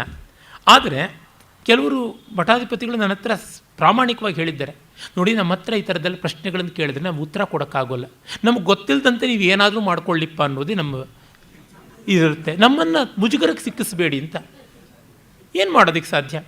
ನಮಗೆ ಗೊತ್ತಿಲ್ದಂಗೆ ಮಾಡ್ಕೊಳ್ಳಿ ಅಂತ. ಈಗ ಮಕ್ಕಳು ಇಂಟರ್ನೆಟ್ನ ಮೂಲಕವಾಗಿ ಏನನ್ನು ನೋಡ್ತಾ ಇದ್ದಾರೆ, ಯಾವ್ಯಾವ್ದ್ರ ಜೊತೆಗೆ ಸಂಪರ್ಕ ಇಟ್ಕೊಳ್ತಾ ಇದ್ದಾರೆ ಅನ್ನುವಂಥದ್ದು ತಂದೆ ತಾಯಿಗಳಿಗೆ ಗೊತ್ತಿರೋಲ್ವಾ? ನಮ್ಮೆದ್ರಾಗ ಮಾಡಬೇಡಿಪ್ಪ ಅಂತ ಅಷ್ಟೇ ಅಂತಾರೆ, ಇನ್ನೇನು ಅನ್ನೋದಕ್ಕೆ ಸಾಧ್ಯ? ಅವ್ರನ್ನೇನು ಋಷಿಶೃಂಗ ಅಂತಾರೆ ಬೆಳೆಸೋಕೆ ಸಾಧ್ಯವಾ? ಹಾಗೆ ಬೆಳೆದು ಋಷಿಶೃಂಗ ಏನು ಹಾಗೆ ಕೂತಿದ್ನಾ? ಇವೆಲ್ಲ ಅರ್ಥ ಮಾಡಿಕೊಳ್ಳಬೇಕು. ಇದನ್ನು ಕಂಡಾಗ ಆ ಒಂದು ಧರ್ಮಶಾಸ್ತ್ರೀಯವಾದ ಬದಲಾವಣೆಗಳನ್ನು ಯಾವುದನ್ನು ಕೂಡ ತುಂಬ ಅಬ್ಜೆಕ್ಟಿವ್ ಆಗಿ ನಡೆಸುವಂಥ ಒಂದು ವ್ಯವಸ್ಥೆಯನ್ನು ಗುಪ್ತರು ಮಾಡಿಕೊಂಡರು. ಅದಷ್ಟೂ ಆಗಿದ್ದು ಯಾವುದರಿಂದ? ಮುಖ್ಯವಾಗಿ ಅವರ ಯುಕ್ತವಾದ ದಂಡಾಧಿಕಾರದಿಂದ ಆಯಿತು. ಅವರ ಅಸೀಮವಾದ ಪರಾಕ್ರಮದಿಂದ, ಸಹಾನುಭೂತಿಯಿಂದ, ಕಲಾಸಕ್ತಿಯಿಂದ. ಇದೇ ಒಂದು ಬಾರ್ಬೇರಿಕ್ ಎಂಪೈರ್ನಲ್ಲಿ ಆಗ್ತಾ ಇರಲಿಲ್ಲ, ಒಂದು ಬರ್ಬರವಾದ ಪ್ರಭುತ್ವಶಾಹಿಯಲ್ಲಿ ಆಗ್ತಾ ಇರಲಿಲ್ಲ. ಅದೇ ತರಹ ಇದಿಷ್ಟು ಕೂಡ ಮಡಿವಂತಿಕೆ ವಾತಾವರಣದಲ್ಲಿ ಆಗ್ತಾ ಇರಲಿಲ್ಲ. ನೀವು ಉದಾಹರಣೆಗೆ ನೋಡಿ, ಬರ್ಬರತೆ, ಮಡಿವಂತಿಕೆ ಎರಡೂ ಸೇರಿರುವ ಅತ್ಯುತ್ಕೃಷ್ಟವಾದ ಉದಾಹರಣೆಗಳು ಅಂದರೆ ಇಸ್ಲಾಂ ಪ್ರಭುತ್ವಗಳು. ಅಲ್ಲಿ ಜನಸಮುದಾಯವೆಲ್ಲ ಪ್ರೀತಿಸುವಂಥ ಯಾವುದಾದ್ರೂ ಒಂದು ರಿಫಾರ್ಮೇಷನ್ನು, ಯಾವುದಾದ್ರೂ ಒಂದು ವ್ಯವಸ್ಥೆ ಆಗಿದೆಯಾ? ಯಾವುದೂ ಆಗಿಲ್ಲ. ತೆರೆಮರೆಯಲ್ಲಿ ಕಳ್ಳತನವಾಗಿ ಏನೆಲ್ಲ ನಡೆಯುತ್ತೆ, ಆದರೆ ಹೊರಗಿನಿಂದ ಯಾವ ಸುಧಾರಣೆಯೂ ಆಗೋದಿಲ್ಲ. ಕಾರಣ ಏಕಕಾಲದಲ್ಲಿ ಬರ್ಬರತೆಯೂ ಇದೆ ದಂಡದಲ್ಲಿ, ಮತ್ತು ಧರ್ಮದಲ್ಲಿ ಮತಾಂಧತೆಯೂ ಇದೆ. ಮತದಲ್ಲಿ ಮತೀಯವಾಗಿ ದುರಭಿಮಾನ ಇದೆ, ದಂಡದಲ್ಲಿ ಕ್ರೌರ್ಯ ಉಂಟು. ಹೀಗೆರಡೂ ಇದ್ದಾಗ ಎಲ್ಲಿ ಸರಿಯಾಗೋದಕ್ಕೆ ಸಾಧ್ಯ? ಸರ್ವಥಾ ಸಾಧ್ಯ ಇಲ್ಲ. ಆ ಕಾರಣದಿಂದ ನಾವು ಗುಪ್ತರ ಔದಾರ್ಯವನ್ನು ಗಮನಿಸಬೇಕು. ಮತ್ತು ಆ ಔದಾರ್ಯ ಬಂದದ್ದು ಸನಾತನ ಧರ್ಮದಿಂದ. ಮತ್ತು ಆ ಸನಾತನ ಧರ್ಮದ ಘನತೆ ಏನು ಅನ್ನೋದನ್ನು ಇವರ ನಾಡಿ ಮಿಡಿತವನ್ನು ಅರ್ಥ ಮಾಡಿಕೊಂಡದ್ರಿಂದ ಜನ್ಮ ಇಡೀ ವೇದವನ್ನು ಓದಿರ್ತಾರೆ. ಅರೆ ವೇದವೂ ಕೂಡ ವ್ಯರ್ಥವಾಗುವಂಥ ಭಾಗ ಇದೆ ವೇದದಲ್ಲಿ, ಅದು ನಿತ್ಯವೂ ನಾವು ಅನುಸಂಧಾನ ಮಾಡುವುದು ಅಂತ ಅನ್ನೋದನ್ನು ಅರ್ಥ ಮಾಡ್ಕೊಳ್ಳೋದಿಲ್ವಲ್ಲ. ಮೊನ್ನೆಯೇ ನೆನ್ನೆಯೇ ಮೈತ್ರೇಯಿಯ ಒಂದು ಉಪದೇಶ ಸಂದರ್ಭದಲ್ಲಿ ಯಾಜ್ಞವಲ್ಕ್ಯರು ಮೈತ್ರೇಯಿ ಹೇಳುವಾಗ ನ ಬ್ರಹ್ಮಣಸ್ತು ಕಾಮಾಯ ಬ್ರಹ್ಮ ಪ್ರಿಯಂ ಭವತಿ ಆತ್ಮನಸ್ತು ಕಾಮಾಯ ಬ್ರಹ್ಮ ಪ್ರಿಯಂ ಭವತಿ ಅಂತಂದೆ. ಬ್ರಹ್ಮಕ್ಕಾಗಿ ಬ್ರಹ್ಮ ಪ್ರಿಯವಾಗೋಲ್ಲ, ವೇದಕ್ಕಾಗಿ ವೇದ ಪ್ರಿಯವಾಗೋಲ್ಲ, ನನಗಾಗಿ ಪ್ರಿಯವಾಗುತ್ತದೆ ಅಂತ. ಈ ನಾನು ಅನ್ನುವುದರ ಅನಿವಾರ್ಯತೆಯನ್ನು ವೇದ ಹೇಳೋದ್ರಿಂದ ದೊಡ್ಡದು. ನನ್ನ ಬಿಟ್ಟಾಕು ಅಂತಲೂ ವೇದ ಹೇಳೋದ್ರಿಂದ ವೇದ ದೊಡ್ಡದಾಗಿದೆ. ಈ ಮಾತು ಬೈಬಲಲ್ಲಿ ಕುರಾನ್ನಲ್ಲಿ ಬರೋಲ್ಲ. ಅದನ್ನು ಹಿಡಿದುಕೊಂಡು ಹೋದರು. ಈ ಸಂಸ್ಕೃತಿಯ ಒಂದು ಶಿಖರವಾಗಿರುವ ಕಾಳಿದಾಸನ ಒಂದು ಕಾವ್ಯದಲ್ಲಿ ಬರುವ, ಅವನ ಮಹಾಕಾವ್ಯ ಕುಮಾರ ಸಂಭವದಲ್ಲಿ ಬರುವ ಒಂದು ಮಾತು ನನ್ನ ತರುಣ ಮಿತ್ರ ವಾಸುಕಿ ನನಗೆ ಅದನ್ನು ತೋರ್ಪಡಿಸಿದವನು. ನಾನು ಆ ಸೂಕ್ಷ್ಮವನ್ನು ಗಮನಿಸಿರಲಿಲ್ಲ, ಬಹಳ ಚೆನ್ನಾಗಿ ತೋರ್ಪಡಿಸ್ತಾನೆ. ಹರಸ್ತು ಕಿಂಚಿತ್ ಪರಿಲುಪ್ತ ಧೈರ್ಯ ಚಂದ್ರೋದಯಾರಂಭ ಇವಾಂಬುರಾಶಿ ಉಮಾಮುಖೆ ಬಿಂಬ ಫಲಾದರೋಷ್ಟೇ ವ್ಯಾಪಾರಯಾಮಾಸ ವಿಲೋಚನಾನಿ ಎನ್ನುವ ಮಾತನ್ನು ಹೇಳ್ತಾನೆ. ಹರನೂ ಕೂಡ ಪಾರ್ವತಿಯ ಮುಖವನ್ನು ನೋಡಿ ಚಂದ್ರೋದಯ ಕಾಲದಲ್ಲಿ ಸಮುದ್ರ ಹೊಯ್ದಾಡುವಂತೆ ಒಂದು ಕ್ಷಣಕಾಲ ಹೊಯ್ದಾಡಿ ಅವಳ ತೊಂಡೆ ಬಣ್ಣದ ತುಟಿಗಳ ಮೇಲೆ 3 ಕಣ್ಣನ್ನು ಓಡಾಡಿಸಿದ ಅಂತಿದ್ರ ಅನುವಾದ. ತನ್ನ ಇಷ್ಟ ದೈವವನ್ನೂ ಕೂಡ ಚಾಂಚಲ್ಯಕ್ಕೆ ಗುರಿಯಾದ ಸಂದರ್ಭವನ್ನು ಚಿತ್ರಿಸಬಲ್ಲವನು ಗುಪ್ತ ಸಾಮ್ರಾಜ್ಯದ ಸಂಸ್ಕೃತಿಯ ಮಹಾಪ್ರತಿನಿಧಿ ಅಂತಂದರೆ I should face the reality where even my ideals can become shaky but I should face it. ನನ್ನ ಆದರ್ಶ ಅಲ್ಲಾಡುವುದನ್ನು ನಾನು ಅಲ್ಲಾಡದೆ ನೋಡೋನಾಗಬೇಕು. ಇದನ್ನು ಗಮನಿಸಿಕೊಳ್ಳಬಲ್ಲವನಾದ. ಅವನು ಮತ್ತೆ ಬರ್ತಾನೆ, ವಾಪಸ್ ಝ್ಯೂಮ್ ಆಗ್ತಾನೆ ತನ್ನ ಸ್ಥಿತಿಗೆ. ಶಿವ ಏನು ಕೊಚ್ಕೊಂಡು ಹೋಗೋಲ್ಲ, ಆದರೆ ಆ ಸಂದರ್ಭವೂ ಉಂಟು ಇಫ್ ಅನ್ನುವ ಕ್ಲಾಸನ್ನು ಇಟ್ಕೊಂಡಿದ್ದಾನಲ್ಲ, ಇದು ಗುಪ್ತರ ದೊಡ್ಡ ಸಾಧನೆ ಅಂತ ಅನಿಸುತ್ತೆ. ಇದು ವ್ಯಾಸ ವಾಲ್ಮೀಕಿಗಳಲ್ಲಿ ಕಾಣಿಸುತ್ತೆ. ವಾಲಿವಧೆ ಮಾಡಿದ ರಾಮ ಇದ್ದಾನೆ, ಅದೇ ರೀತಿಯಾಗಿ ಘಟೋತ್ಕಚ ಯುದ್ಧದಲ್ಲಿ ಬಿದ್ದ ಮೇಲೆ ಚಪ್ಪಾಳೆ ತಟ್ಟಿ ಕೇಕೆ ಹಾಕ್ಕೊಂಡು ಕುಣಿದ ಕೃಷ್ಣನೂ ಇದ್ದಾನೆ. ಅಂದರೆ ಅವರ ನಾಯಕರಲ್ಲಿಯೂ ಕಾಣುವಂತಹ ಅಷ್ಟೋ ಇಷ್ಟೋ ಆಚೆಗೀಚೆಗೆ ಹೋಗುವುದು ಅಪಸ್ವರ ಅಲ್ಲ, ವಿವಾದಿಸ್ವರ. ಅದು ಬಹಳ ಮುಖ್ಯ. ಅದನ್ನು ಹಿಡ್ಕೊಂಡು ಇದನ್ನೆಲ್ಲ ನಿಷ್ಪ್ರಯೋಜಕ ಅಂತನ್ನುವಂಥದ್ದು ಅವಿವೇಕ ಮಾತ್ರವಲ್ಲ, ಧೂರ್ತತೆ, ವಂಚನೆ, ಅದಕ್ಕೆ ಸೊಪ್ಪು ಹಾಕುವಂತೆಯೇ ಇಲ್ಲ. ಆದರೆ ಇವರು ಪರಿಪೂರ್ಣರು ಅಂತ ಲೆಟರ್ನಲ್ಲಿ ಹೋಗಿ ನಾವು ಪ್ರತಿಪಾದನೆ ಮಾಡೋಕ್ಕೆ ಹೋದರೆ ಖಂಡಿತ ನಿಲುಮೆ ಇರುವಂಥದ್ದಲ್ಲ. ಈ ಮುಕ್ತತೆಯನ್ನು ಅಂದರೆ ಇಷ್ಟು ಓಪನ್ನೆಸ್ಸನ್ನು ಕೊಡ್ತು, ಆ ಓಪನ್ನೆಸ್ ಉಳಿಯುವಂಥದ್ದು ಒಂದು ಟೈಟ್ನೆಸ್ಸಿಂದ. ಹೂವು ಅರಳೋದಕ್ಕೆ ಬೇಕಾಗಿರುವಂಥ ಶಕ್ತಿ ಆ ಹೂವಿನ ತೊಟ್ಟು ಗಟ್ಟಿಯಾಗಿ ಪುಷ್ಪ ಪಾತ್ರೆಗೆ ಅಂಟಿರೋದ್ರೊಳಗೆ ಉಂಟು. ಆ ಬಿಗಿಯೇ ಮೊಗ್ಗಿನ ದಳಗಳಲ್ಲಿಯೂ ಇದ್ದರೆ ಮೊಗ್ಗು ಎಂದೂ ಹೂವಾಗೋಕೆ ಅರಳೋದಕ್ಕೆ ಸಾಧ್ಯವೇ ಇರಲಿಲ್ಲ. ಹೀಗಾಗಿ ಈ ಮೇಧ್ಯಾಮೇಧ್ಯಗಳ ನಡುವೆ, ವ್ಯಕ್ತಾವ್ಯಕ್ತಗಳ ನಡುವೆ, ಈ ನಿರ್ಬಂಧ ಮುಕ್ತತೆಗಳ ನಡುವೆ ಜೀವನ ಉಂಟು ಅನ್ನೋದನ್ನು ತೋರ್ಪಡಿಸ್ತಲ್ಲ. ಇದು ತುಂಬ ದೊಡ್ಡದು. ನಿಜವಾದ ಕ್ಷಾತ್ರ ಇರುವುದದೇ. ಮಹಾಭಾರತದಲ್ಲಿ ಭೀಷ್ಮರು ಶಾಂತಿ ಪರ್ವದಲ್ಲಿ ರಾಜ ನಾತಿ ತೀಕ್ಷ್ಣದಂಡ ನಾತಿ ಮೃದುದಂಡ ಅಂತಾರೆ. ತುಂಬ ತೀಕ್ಷ್ಣವಾಗಿದ್ದರೂ ಆಗೋಲ್ಲ, ತುಂಬ ಮೃದುವಾಗಿದ್ದರೂ ಆಗೋದಿಲ್ಲ. ವಸಂತ ಭಾನುರಿವ ಸ್ಯಾತ್, ವಸಂತ ಕಾಲದ ಸೂರ್ಯನಂತೆ ಇರಬೇಕು ಅಂತ. ಅವನು ದುರ್ದಿವಸಗಳಲ್ಲಿ ಅಂದರೆ ಮಳೆಗಾಲದಲ್ಲಿ ಮೋಡ ಮುಚ್ಚಿಕೊಂಡು ಕಾಣಿಸ್ದೇನೆ ಇರೋ ಥರವೂ ಇರಬಾರ್ದು, ಗ್ರೀಷ್ಮದ ಪ್ರಖರವಾದ ಸೂರ್ಯನೂ ಆಗಬಾರ್ದು. ಆ ರೀತಿಯಲ್ಲಿರಬೇಕು. ಆದ ಗೋಲ್ಡನ್ ಮೀನ್ ಅಂತ ಏನಿದೆ ಅದನ್ನು ತಂದು ಕೊಟ್ಟವರು ನಿಜವಾಗಿ ಇವರು. ಇದನ್ನು ಮರೆತರೆ ತುಂಬ ಕಷ್ಟ ಆಗುತ್ತದೆ. ಕ್ಷಾತ್ರ ಪೌರುಷ ಅಂದರೆ ಅದೇನೆ. ಹಾಗಲ್ಲದೆ ಇದ್ದರೆ ಕ್ಷಾತ್ರ ಬೇಕಾಗಿಲ್ಲ, ಪ್ರಾಣಿ ಪೌರುಷ ಅಂತ ಅನ್ಬೋದು, ಇಟ್ಸ್ ಅನಿಮಲ್ ಇನ್ಸ್ಟಿಕ್ಟ್ ಅನ್ಬೋದು. ಕ್ಷಾತ್ರಕ್ಕಿರುವ ವಿಶಿಷ್ಟತೆಯೇ ಆ ಸಂಸ್ಕಾರದಿಂದ ಭಾವನೆಗೊಂಡಂಥದ್ದು, ಸ್ಟ್ರಾಟಜಿಕಲ್ ಆದದ್ದು ಅನ್ನುವುದು ನಮಗೆ ಗೊತ್ತಾಗುತ್ತದೆ. ಚಂದ್ರಗುಪ್ತ ವಿಕ್ರಮಾದಿತ್ಯ ಆ ಜಾಡಿದವನು. ಸಮುದ್ರಗುಪ್ತ ಯಾವ ರೀತಿಯಲ್ಲಿ ಗಾನಕಲಾ ಕೌಶಲದಿಂದ ಕೂಡಿದ್ನೋ, ಕಾವ್ಯ ಕೌಶಲದಿಂದ ಕೂಡಿದ್ನೋ, ಮಹಾಸೇನಾಪತಿಯಾಗಿದ್ನೋ, ಚಂದ್ರಗುಪ್ತ ವಿಕ್ರಮಾದಿತ್ಯನೂ ಹಾಗೆ ಆಗಿದ್ದ. ಅವನ ಪರಾಕ್ರಮಗಳ ಬಗ್ಗೆ ಎಷ್ಟು ಹೇಳಿದ್ರೂ ಸಾಕಾಗೋದಿಲ್ಲ, ಅಷ್ಟು ದಂತಕಥೆಗಳು ಬೆಳೆದಿವೆ ವಿಕ್ರಮಾದಿತ್ಯನ ಹೆಸರಿನಲ್ಲಿ. ನಾನು ಬಹಳ ಹಿಂದೆ ಇದೇ ವೇದಿಕೆಯಲ್ಲಿ ಹಲವು ವರ್ಷಗಳ ಕೆಳಗೆ ಮೃಚ್ಛಕಟಿಕವನ್ನು ಕುರಿತು ಮಾತನಾಡುವಾಗ ಮೊದಲ ಒಂದು ದಿವಸವೇ ನಮ್ಮಲ್ಲಿ ಯಾವ ಐಡಿಯಲ್ಸನ್ನು ಇಟ್ಟುಕೊಂಡಿದ್ರು ಅಂತ ಹೇಳ್ತಾ ವಿಕ್ರಮಾದಿತ್ಯ ಅನ್ನೋದೊಂದು ದೊಡ್ಡ ಆದರ್ಶ ಅಂತ ಹೇಳಿದೆ. ಶೂದ್ರಕ, ವಿಕ್ರಮಾದಿತ್ಯ, ಶಾಲಿವಾಹನ ಈ ರೀತಿಯಾಗಿ ಒಂದು ಮಿಥ್ ಮಟ್ಟಕ್ಕೆ ಬೆಳೆಸಿದಂಥದ್ದು. ಶಾಲಿವಾಹನ ಅಂತಂದರೆ ಶಾತವಾಹನರ ಪ್ರಮುಖನೇ. ದಕ್ಷಿಣ ಭಾರತದಲ್ಲಿ ನಮಗೆ ಪಲ್ಲವರಿಗಿಂತ, ಚೋಳರಿಗಿಂತ ಮತ್ತು ಚೇರರಿಗಿಂತ, ಪಾಂಡ್ಯರಿಗಿಂತ, ಕದಂಬರಿಗಿಂತ, ಚಾಲುಕ್ಯರಿಗಿಂತ ಎಲ್ಲ ಮುಂಚೆ ಕಾಣಿಸ್ತಕ್ಕಂಥವರು ಈ ಶಾತವಾಹನರು. ಶಾತವಾಹನರಿಂದಾಗಿಯೇ ನಮ್ಮ ದಕ್ಷಿಣ ಭಾರತದಲ್ಲಿ ಒಂದು ಅದ್ಭುತವಾದ ಸಂಸ್ಕೃತಿ ರೂಪುಗೊಳ್ತು. ಅದು ಮತ್ತೆ ವೈದಿಕವೇ ಆದದ್ದು, ಇನ್ಯಾವುದೂ ಅಲ್ಲ. ಅವರು ಗೋದಾವರಿಯ ತೀರದ ಪೈಠಣ್ ಪ್ರತಿಷ್ಠಾನವನ್ನು ಕೇಂದ್ರವಾಗಿ ಮಾಡಿಕೊಂಡು ಆಳ್ತಾ ಇದ್ದರು ಅಂತ. ಅವರ ಪರಾಕ್ರಮದ ಜೀವನ ಧರ್ಮದ ಒಂದು ಸಂಕೇತವಾಗಿಯೇ ಶಾಲಿವಾಹನ, ಶಾತವಾಹನ ಅಂತ ಹೇಳುವಂಥದ್ದು ಬಂದದ್ದು. ಒಬ್ಬ ವ್ಯಕ್ತಿಯಲ್ಲ, ಅದು ಒಂದು ಇಡೀ ರಾಜವಂಶ. ಅವನು ವಿಕ್ರಮಾದಿತ್ಯನ ಎದುರು ನಿಂತವನು ಅಂತ. ಇಬ್ಬರೂ ಒಂದೇ ಸನಾತನ ಧರ್ಮದವರೇ. ಅಂದರೆ ವಿಕ್ರಮಾದಿತ್ಯನ ಎದುರಾಗಿ ನಿಂತವನು ಸನಾತನ ಧರ್ಮದ ಆದರ್ಶಕ್ಕೆ ಭಿನ್ನನೂ ಅಲ್ಲ, ಮತ್ತು ಆ ಸನಾತನ ಧರ್ಮದ ಆದರ್ಶದ ವ್ಯತಿರಿಕ್ತತೆಯನ್ನು ಎದುರಿಸೋಕೆ ಹೊರಟವನು ಅಲ್ಲ. ಅದೇ ರೀತಿ ವಿಕ್ರಮಾದಿತ್ಯ ಅಂತ ಚಂದ್ರಗುಪ್ತ ಎರಡನೇವನು ಯಾವನಿದ್ದಾನೆ ಅವನಿಗೆ ನಾವು ಹೇಳ್ತೀವಿ. ಅವನು ಉಜ್ಜಯಿನಿಯನ್ನು ಕೇಂದ್ರವಾಗಿ ಇಟ್ಕೊಂಡಿದ್ದು. ಅದು ಶಿಪ್ರ ಅಥವಾ ಕ್ಷಿಪ್ರ ಅಲ್ಲ, ಸಿಪ್ರ ಅಂತ ಹೇಳುವಂಥ 3 ಶಬ್ದಗಳು ಇರುವ ಆ ನದಿ ತೀರದ್ದು ಕೇಂದ್ರ. ಇದು ಗೋದಾವರಿ ತೀರದ್ದು. ಇಲ್ಲಿ ಆ ವಿಕ್ರಮಾದಿತ್ಯನ ಕಥೆಗಳು, ಭಟ್ಟಿ, ವಿಕ್ರಮಾದಿತ್ಯ, ಬೇತಾಳನ ಕಥೆಗಳು ಇವೆಲ್ಲ ಅದರ ಸುತ್ತಲೂ ಬಂದಂಥದ್ದೇನೆ, ಇನ್ಯಾವುದೂ ಅಲ್ಲ. ಕೆಲವರು ಕ್ರಿಸ್ತಪೂರ್ವ 1ನೇ ಶತಮಾನದಲ್ಲಿ ಮಾಲವದಲ್ಲಿ ಇದ್ದಂಥವನು ವಿಕ್ರಮಾದಿತ್ಯ ಅಂತಾರೆ. ಅದಕ್ಕೆ ಗಟ್ಟಿಯಾದ ಐತಿಹಾಸಿಕ ಪುರಾವೆಗಳು ಯಾವುದೂ ಸಿಕ್ಕಿಲ್ಲ. ಆ ಕಾರಣದಿಂದ ಒಪ್ಪೋದಕ್ಕೆ ಕಷ್ಟವಾಗುತ್ತದೆ.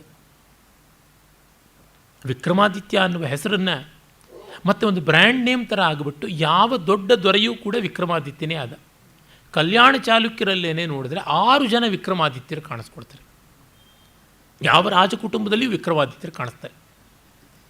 ಆದಿತ್ಯ ಅನ್ನೋದನ್ನು ಬಾಲಾದಿತ್ಯ, ತರುಣಾದಿತ್ಯ, ವಿಕ್ರಮಾದಿತ್ಯ ಈ ಥರ ಬೇರೆ ಬೇರೆ ರೀತಿಯಲ್ಲಿ ಬಳಸಿಕೊಂಡದ್ದನ್ನು ನೋಡ್ತೀವಿ. ಅಂದರೆ ಆ ಸೂರ್ಯನ ಜೀವಪೋಷಕವಾದ ಶಕ್ತಿ ಯಾವುದುಂಟು, is the pinnacle of energy pyramid ಅಂತ ಅದನ್ನು ಗಮನಿಸಿಕೊಂಡು ಮಾಡಿರುವಂಥದ್ದಾಗಿದೆ. ಅವನು ವಿಕ್ರಮಾದಿತ್ಯ ಕವಿಯೂ ಆಗಿದ್ದ. ಅದು ಸುಮ್ಮನೆ ಕಟ್ಟುಕಥೆ ಅಲ್ಲ, ವಾಸ್ತವ ಅನ್ನೋದಕ್ಕೆ ಆಧಾರಗಳು ಉಂಟು. ಉದಾಹರಣೆಗೆ ನಮ್ಮ ಆಲಂಕಾರಿಕರಲ್ಲಿ ಪ್ರಮುಖನಾದ ಒಂದು ಕೆಲವು ರೀತಿಗಳಿಂದ ತುಂಬ ಅನನ್ಯನೂ ಆದ ರಾಜಶೇಖರ, ಇವರಿಗಿಂತ ಒಂದು 500 ವರ್ಷ ಈಚೆಗಿದ್ದವನಷ್ಟೇ. ಅವನು ತನ್ನ ಕಾವ್ಯಮೀಮಾಂಸಾ ಗ್ರಂಥದಲ್ಲಿ ಒಂದು ಕಡೆಗೆ ಉಜ್ಜಯಿನಿಯಲ್ಲಿ ವಿಕ್ರಮಾದಿತ್ಯ, ಭರ್ತೃಮೇಂಠ, ಕಾಳಿದಾಸ ಮೊದಲಾದವರೆಲ್ಲ ವಿದ್ವತ್ ಪರೀಕ್ಷೆಗಳಲ್ಲಿ ತಮ್ಮ ಕಾವ್ಯ ಕೌಶಲವನ್ನು ಸಾಬೀತು ಮಾಡಿಕೊಂಡ್ರು ಅಂತ ಬರ್ತದೆ. ಅಲ್ಲಿ ಅವನು ಮಹಾರಾಜನಾಗಿದ್ದರೂ ಕೂಡ ಯಾವ ಬಿಂಕ ಬಿಗುಮಾನ ಇಲ್ಲದೆ ಸಾರ್ವಜನಿಕವಾಗಿ ತನ್ನ ವಿದ್ಯಾ ಪ್ರದರ್ಶನವನ್ನು ಮಾಡಿ ಮೆಚ್ಚಿಸಿ ಪ್ರಶಸ್ತಿಯನ್ನು ಗಳಿಸಿದ ಅಂತ. ಈ ಮಟ್ಟದ ಕವಿ ಹೃದಯ ಇಲ್ಲದೇ ಇದ್ದರೆ ಬೇರೆ ಕವಿಗಳನ್ನು ಗೌರವಿಸೋದು ತುಂಬ ಕಷ್ಟ ಆಗುತ್ತದೆ. ಮತ್ತು ಸುಭಿಕ್ಷವಾದ ಶಾಂತಿಯಲ್ಲಿರುವ ಸಾಮ್ರಾಜ್ಯವನ್ನು ಕಾಪಾಡೋದು ಕಷ್ಟ ಆಗುತ್ತದೆ. ಮತ್ತು ದೂರ ದೂರ ದೇಶದ ಜನಗಳ ಜೊತೆಗೆ, ಬೇರೆ ಬೇರೆ ಸಾಮಂತರ ಜೊತೆಗೆ ಒಳ್ಳೆಯ ಬಾಂಧವ್ಯವನ್ನು ಸಾಧಿಸುವುದು ಕೂಡ ತುಂಬ ಕಷ್ಟ ಆಗುತ್ತದೆ. ಕುಂತಲೇಶ್ವರ ದೌತ್ಯದಲ್ಲಿ ಕೆಲವೊಂದು ಪದ್ಯಭಾಗಗಳನ್ನು ಚಂದ್ರಗುಪ್ತ ವಿಕ್ರಮಾದಿತ್ಯನೇ ಹೇಳಿದ್ದು ಅನ್ನೋದಕ್ಕೆ ಕೂಡ ನಮಗೆ ಆಧಾರವನ್ನು ತೋರಿಸ್ಬೋದು. ಅವನು ಮಾಡಿದ ಪ್ರಮುಖವಾದ ಕೆಲಸ ಅಂತಂದರೆ ಶಕರನ್ನು ಭಾರತದಿಂದ ನಿರ್ಮೂಲನೆ ಮಾಡಿದ್ದು. ಅವರು ಉಜ್ಜಯಿನಿವರೆಗೂ ಕೂಡ ಬಂದಿದ್ದರು, ಅವರನ್ನು ನಿರ್ಮೂಲನೆ ಮಾಡಿದ. ಯಾವುದು ಸಿಥಿಯನ್ರು ಅಂತ ಕರೀತಾರೆ, ಆ ಸಿಥಿಯನ್ರ ಆ ಒಂದು ಆಕ್ರಮಣವನ್ನು ಅವನು ನಿವಾರಣೆ ಮಾಡಿದ. ಅವ್ರನ್ನ ಎಲ್ಲಿವರೆಗೂ ಅಂತಂದರೆ ಪಂಕ್ಷು ನದಿ, ಒಂಕ್ಸಸ್ ಅಂತ ಏನು ಕರೀತಾರೆ ಆವರೆಗೂ, ಕಾಬೂಲ್ನವರೆಗೂ ಕೂಡ, ಕುಭಾ ಅಂತ ಕೂಡ ಹೇಳ್ತಾರೆ, ಕಾಬೂಲ್ ಕ್ಷುಭ ಅಂತಲೂ ವೇದಗಳಲ್ಲಿ ಬರ್ತದೆ, ಆ ನದಿಯವರೆಗೂ ಅವ್ರನ್ನ ಹೊರದೂಡಿದ. ಮತ್ತು ಅವನ ಮೊಮ್ಮಗ ಸ್ಕಂದಗುಪ್ತ ಪೂರ್ಣರನ್ನು ಹಾಗೆ ಮಾಡಿದ. ಹನ್ಸ್ ಅಂತ ಯಾರು ಕರೀತಾರೆ, ಅದನ್ನು ಮುಂದೆ ನಾನು ಹೇಳ್ತೀನಿ. ಇದು ಒಂದು ದೊಡ್ಡದು. ಅಂದರೆ ವೈರಿಗಳ ಆಕ್ರಾಂತಿ ಇಲ್ಲದಂತೆ ಸ್ವದೇಶವನ್ನು ಮುಕ್ತವನ್ನಾಗಿ ಮಾಡಿದ್ದು, ಕಳ್ಳಕಾಕರು ಯಾರೂ ಇಲ್ಲದಂತೆ ರಾಜಮಾರ್ಗಗಳನ್ನು ಹದ ಮಾಡಿಕೊಟ್ಟದ್ದು, ಇವೆಲ್ಲ ಅವರ ಶಕ್ತಿಯ ಪ್ರದರ್ಶನದ ಮತ್ತು ಶಾಂತಿಯ ಸ್ಥಾಪನೆಯ ಮುಖಗಳಾಗಿ ಬಂದದ್ದು. ಮತ್ತು ವಿಜ್ಞಾನ ತುಂಬ ಚೆನ್ನಾಗಿ ಬೆಳೆದದ್ದು ನಮಗೆ ಗೊತ್ತಾಗುತ್ತದೆ. ಕ್ಷಾತ್ರ ಪರಂಪರೆಯ ಒಂದು ಮುಖ್ಯ ಆಯಾಮ ಏನೆಂದರೆ ವಿಜ್ಞಾನ ತಂತ್ರಜ್ಞಾನಗಳಿಗೆ ಪ್ರಮುಖವಾದ ಸ್ಥಾನವನ್ನು ಕೊಡಬೇಕಾಗುತ್ತದೆ. ಒಂದು ದೇಶ ಚೆನ್ನಾಗಿ ಬೆಳೀಬೇಕು ಅಂತಂದರೆ ಮಿಲಿಟ್ರಿ ಚೆನ್ನಾಗಿರಬೇಕು. ಮಿಲಿಟ್ರಿ ಚೆನ್ನಾಗಿರಬೇಕು ಅಂತಂದರೆ ಸೈನ್ಸ್ ಆ್ಯಂಡ್ ಟೆಕ್ನಾಲಜಿ ಇರಲೇಬೇಕು, ಇಲ್ಲದೇ ಇದ್ದರೆ ಆಗುವಂಥದ್ದಲ್ಲ. ಯಾವಾಗ ಕಲ್ಲಿನ ಕೊಡಲಿಗಳನ್ನು ಇಟ್ಟುಕೊಂಡು ಹೋರಾಡ್ತಾ ಇದ್ರು, ಆವಾಗ ಲೋಹದ ಕೊಡಲಿ ಬಂದಾಗ ಎಷ್ಟು ದೊಡ್ಡ ಕ್ರಾಂತಿ. ಇದೇನು ಮಾಡೋದು, ಒಂದರ ಮೇಲೆ ಇನ್ನೊಂದು ಬರ್ತಾನೆ ಇದ್ದರೆ ಶಾಂತಿಯಲ್ಲಿ ಇರೋಲ್ಲ ಜಗತ್ತಲ್ಲೇ. ಎಲ್ಲರೂ ಒಳ್ಳೆಯವರಾಗೋದು ಅಂದರೆ ಜಗತ್ತಿಲ್ಲವಾದಾಗ ಅಷ್ಟೇ, ಇನ್ನೇನೂ ಇಲ್ಲ. ಯಾವತ್ತು ಜಗತ್ತು ಸಮವಾಗೋದು ಅಂತ ಕೇಳಿದ್ರೆ ಪ್ರಳಯದಲ್ಲಿ ಮಾತ್ರ ಅಂತ. ತ್ರಿಗುಣಗಳಿಂದ ಜಗತ್ತಾಗಿರುವುದು, ತ್ರಿಗುಣಗಳ ಸಾಮ್ಯವನ್ನು ಪ್ರಳಯ ಅಂತ ಕರಿತೀವಿ. ತ್ರಿಗುಣಗಳ ವೈಷಮ್ಯವೇ ಸೃಷ್ಟಿ, ತ್ರಿಗುಣಗಳ ಸಂತುಲನವೇ ಸ್ಥಿತಿ, ತ್ರಿಗುಣಗಳ ಸಮೀಕರಣವೇ ಪ್ರಳಯ. ಇದು ನಮ್ಮ ದರ್ಶನಶಾಸ್ತ್ರಗಳಲ್ಲಿ ಬರುವಂಥ ಸ್ಥಿತಿ. ಆ ಕಾರಣದಿಂದ ಮಾಡಿಕೊಳ್ಳೇಬೇಕಾಗುತ್ತದೆ, ಬೇರೆ ದಾರಿ ಇಲ್ಲ. ಏಕೆಂದರೆ ರಾಗದ್ವೇಷಗಳು ಮನುಷ್ಯನ ಮೂಲದಲ್ಲಿರುವಂಥವು, ಅವನ್ನು ಬುಡಮಟ್ಟಕ್ಕೆ ಯಾರೂ ಕತ್ತರಿಸೋಕ್ಕಾಗೋಲ್ಲ, ಅದನ್ನು ಟ್ರಿಮ್ ಮಾಡ್ತಾ ಇರಬೇಕು. ಇಂದು ಬೆಳಗ್ಗೆ ನಮ್ಮ ಮನೆ ಹಿತ್ತಲಲ್ಲೆಲ್ಲ ಬೆಳೆದಂಥ ಹುಲ್ಲು, ಕಳೆ ಇತ್ಯಾದಿಗಳನ್ನೆಲ್ಲ ತೆಗೆಸಿದ್ದಾಯಿತು. ಅದು 3 ತಿಂಗಳಿಂದ ಒಂದಿಷ್ಟಾಗಿ ಬೆಳ್ಕೊಂಡು ಬಂದಿದ್ದು. ಇನ್ನೊಂದು 3 ತಿಂಗಳವರೆಗೂ ಪರವಾಗಿಲ್ಲ. ಮತ್ತೆ ತಿರ್ಗಾ ಶುರು ಮಾಡಬೇಕು. ಕಳೆಯೇ ಇಲ್ಲದಂತೆ ಮಾಡಬೇಕು ಅಂತ ಅಂದುಕೊಂಡಾಗ ಕಾಂಕ್ರೀಟ್ ಹಾಕಿಸ್ಬೇಕು, ಆವಾಗ ಒಂದು ಗಿಡನೂ ಬೆಳೆಯೋಕ್ಕಾಗೋದಿಲ್ಲ. ಅದೇ ಪ್ರಳಯ, ಇನ್ನೇನೂ ಅಲ್ಲ. ಹೀಗೆ ಅನಿವಾರ್ಯವಾದದ್ದು ಸೆಣಸಾಟ ಅನಿವಾರ್ಯ. ಇದಕ್ಕಾಗಿ ಕ್ಷಾತ್ರ ಪ್ರಜ್ಞೆ ಬೇಕು. When fighting is inevitable, we have to win, we have to fight to win. ಅದಕ್ಕಾಗಿ ಒಂದಷ್ಟು ಸ್ಟ್ರಾಟಜಿ ಬೇಕು. And why to win, what for winning, ಯಾತಕ್ಕಾಗಿ ಅಂತಂದರೆ ಸಂತೋಷಕ್ಕಾಗಿ, ನಾನು ಮತ್ತು 4 ಜನ ಸಂತೋಷದಿಂದ ಇರೋಕ್ಕಾಗಿ ಅಂತಂದಾಗಲೇ ಅದಕ್ಕೊಂದು ಧರ್ಮದ ವಿವೇಕದ ಆಯಾಮ ಎಲ್ಲ ಕೂಡ ಬರ್ತದೆ. ಖಗೋಳಶಾಸ್ತ್ರದಲ್ಲಿ ವರಾಹಮಿಹಿರ ಮತ್ತು ಆರ್ಯಭಟ, ಮೊದಲನೇ ಭಾಸ್ಕರ, ಈ ಥರ ಎಷ್ಟೋ ಜನ ಗುಪ್ತ ಕಾಲಕ್ಕೆ ಸೇರಿದಂಥವ್ರು. ಖಗೋಳಶಾಸ್ತ್ರದ ಒಂದು ಪರಿಶೀಲನೆಯಿಂದ ಆದ ತುಂಬ ದೊಡ್ಡ ಅನುಕೂಲ ಏನಂತಂದರೆ ದ್ವೀಪಾಂತರ ವಾಣಿಜ್ಯಗಳು ಮಾಡೋದಕ್ಕೆ ತುಂಬ ಅನುಕೂಲವಾಯಿತು.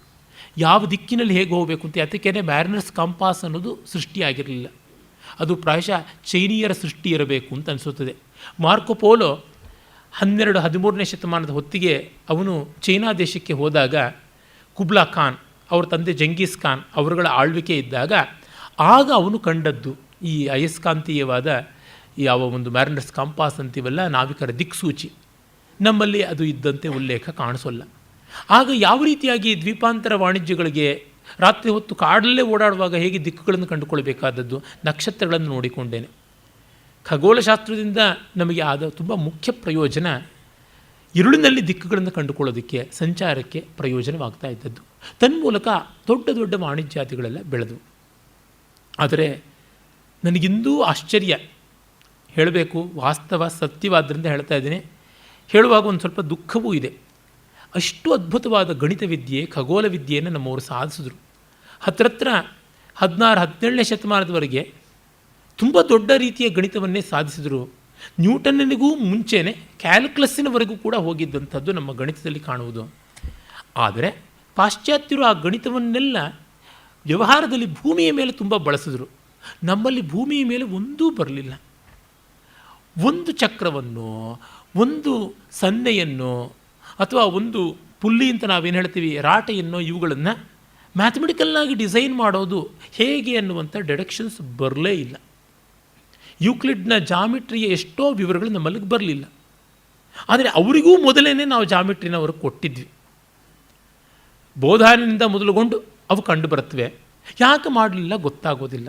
ನಮ್ಮ ವಿಜ್ಞಾನ ಯಾತಕ್ಕೆ ಭೌಮವಾಗಲಿಲ್ಲ, ಭೂಮಿಗೆ ಸಂಬಂಧಪಟ್ಟಂತೆ ಅಂಟಿಕೊಳ್ಳಿಲ್ಲ, ಅದು ಕೇವಲ ದಿವ್ಯ ಆಕಾಶಕ್ಕೆ ಮಾತ್ರ ಇಟ್ಕೊಂಡ್ಬಿಡ್ತು.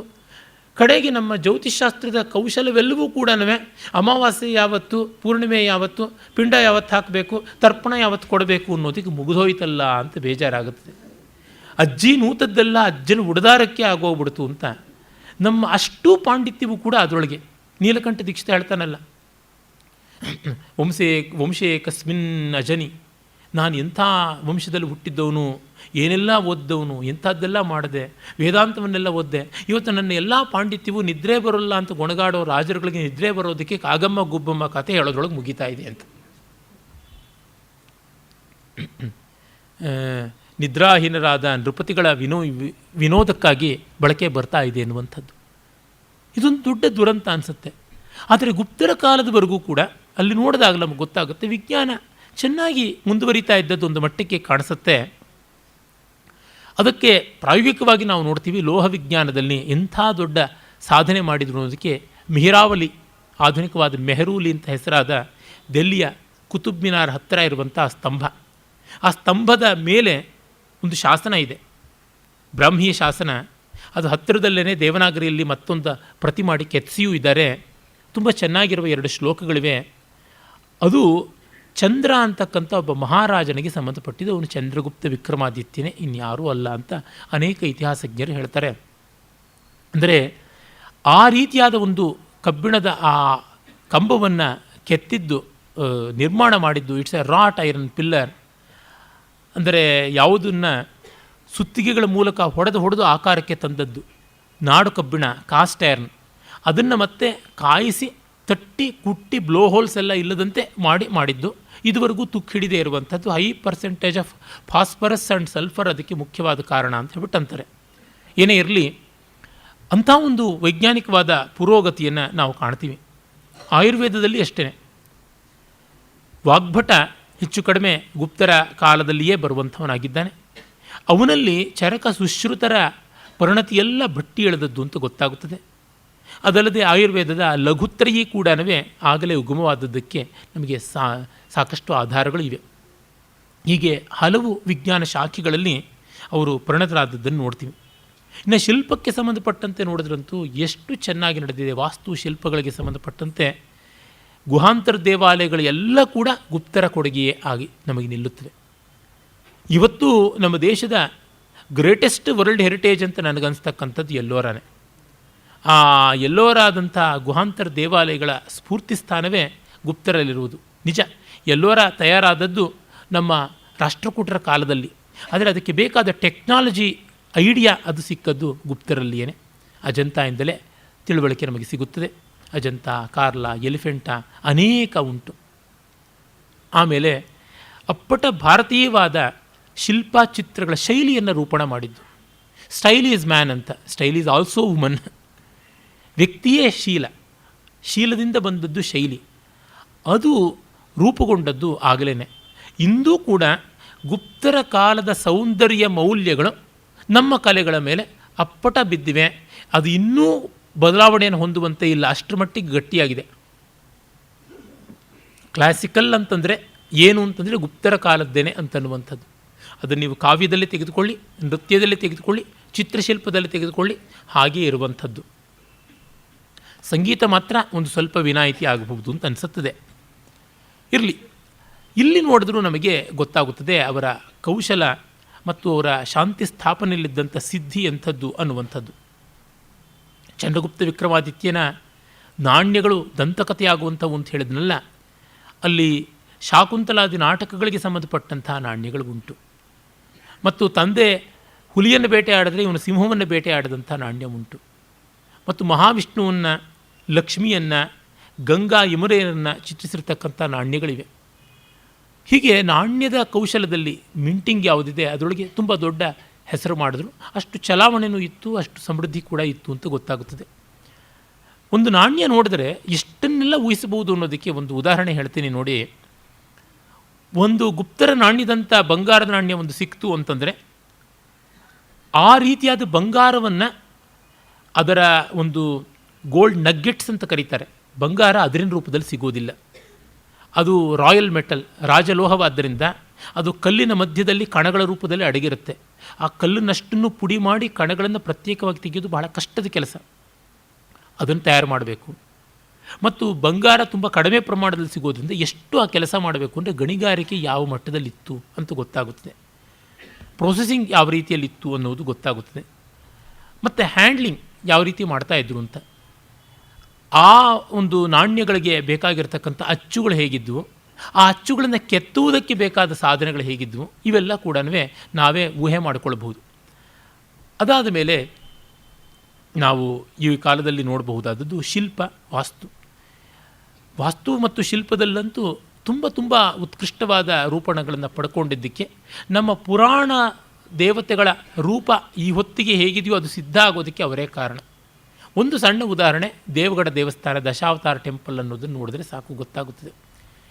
ನಮ್ಮ ಮಹಾವಿಷ್ಣು ಶೇಷಶಾಹಿ, ಅವನು ಆದಿಶೇಷನ ಮೇಲೆ ಬಲಗದವನು, ಲಕ್ಷ್ಮಿ ಕಾಲುತ್ತಾ ಇರ್ತಾಳೆ, ನಾಭಿಕಮರದಲ್ಲಿ ಬ್ರಹ್ಮ ಬರ್ತಾನೆ, ಅವನು ನೋಡೋದಕ್ಕೆ ಮಿಕ್ಕ ದೇವತೆಗಳೆಲ್ಲ ಬರ್ತಾರೆ, ಬ್ರಹ್ಮ ರುದ್ರಾದಿಗಳು, ಇಂದ್ರಾದಿಗಳು, ಸ್ಕಂದಾದಿಗಳು, ಅವರಿಗೆ ವಾಹನಗಳು, ಇಂಥವು ಈ ಎಲ್ಲ ಡೀಟೇಲ್ಸು ನಮಗೆ ಕಣ್ಣಿನ ಮಾಧ್ಯಮಕ್ಕೆ ದಾಖಲೆಯಾಗಿದ್ದು ಆಗಲೇ. ಶ್ರುತಿಯ ಮಾಧ್ಯಮವಾದ ಕಾವ್ಯಕ್ಕೆ ಹಿಂದೆಯೇ ದಾಖಲೆ ಆಗಿದ್ದರು. ಮೊತ್ತ ಮೊದಲಿಗೆ ಕುಮಾರಸ್ವಾಮಿ ವಾಹನ ನವಿಲು, ಶಿವನ ವಾಹನ ವೃಷಭ, ಅದಕ್ಕೆ ಹೀಗಿರುತ್ತೆ ಹಿಳಿಲು, ಪಾರ್ವತಿಯದು ಸಿಂಹ, ಮತ್ತು ಆ ಆದಿಶೇಷನ ಹೆಡೆಗಳು ಎಷ್ಟು, ನಾಭಿಕಮಲದಲ್ಲಿ ಬ್ರಹ್ಮ, ಈ ಎಲ್ಲ ಡೀಟೇಲ್ಸು ಆಗಲೇ ಕಾಣಿಸೋದು.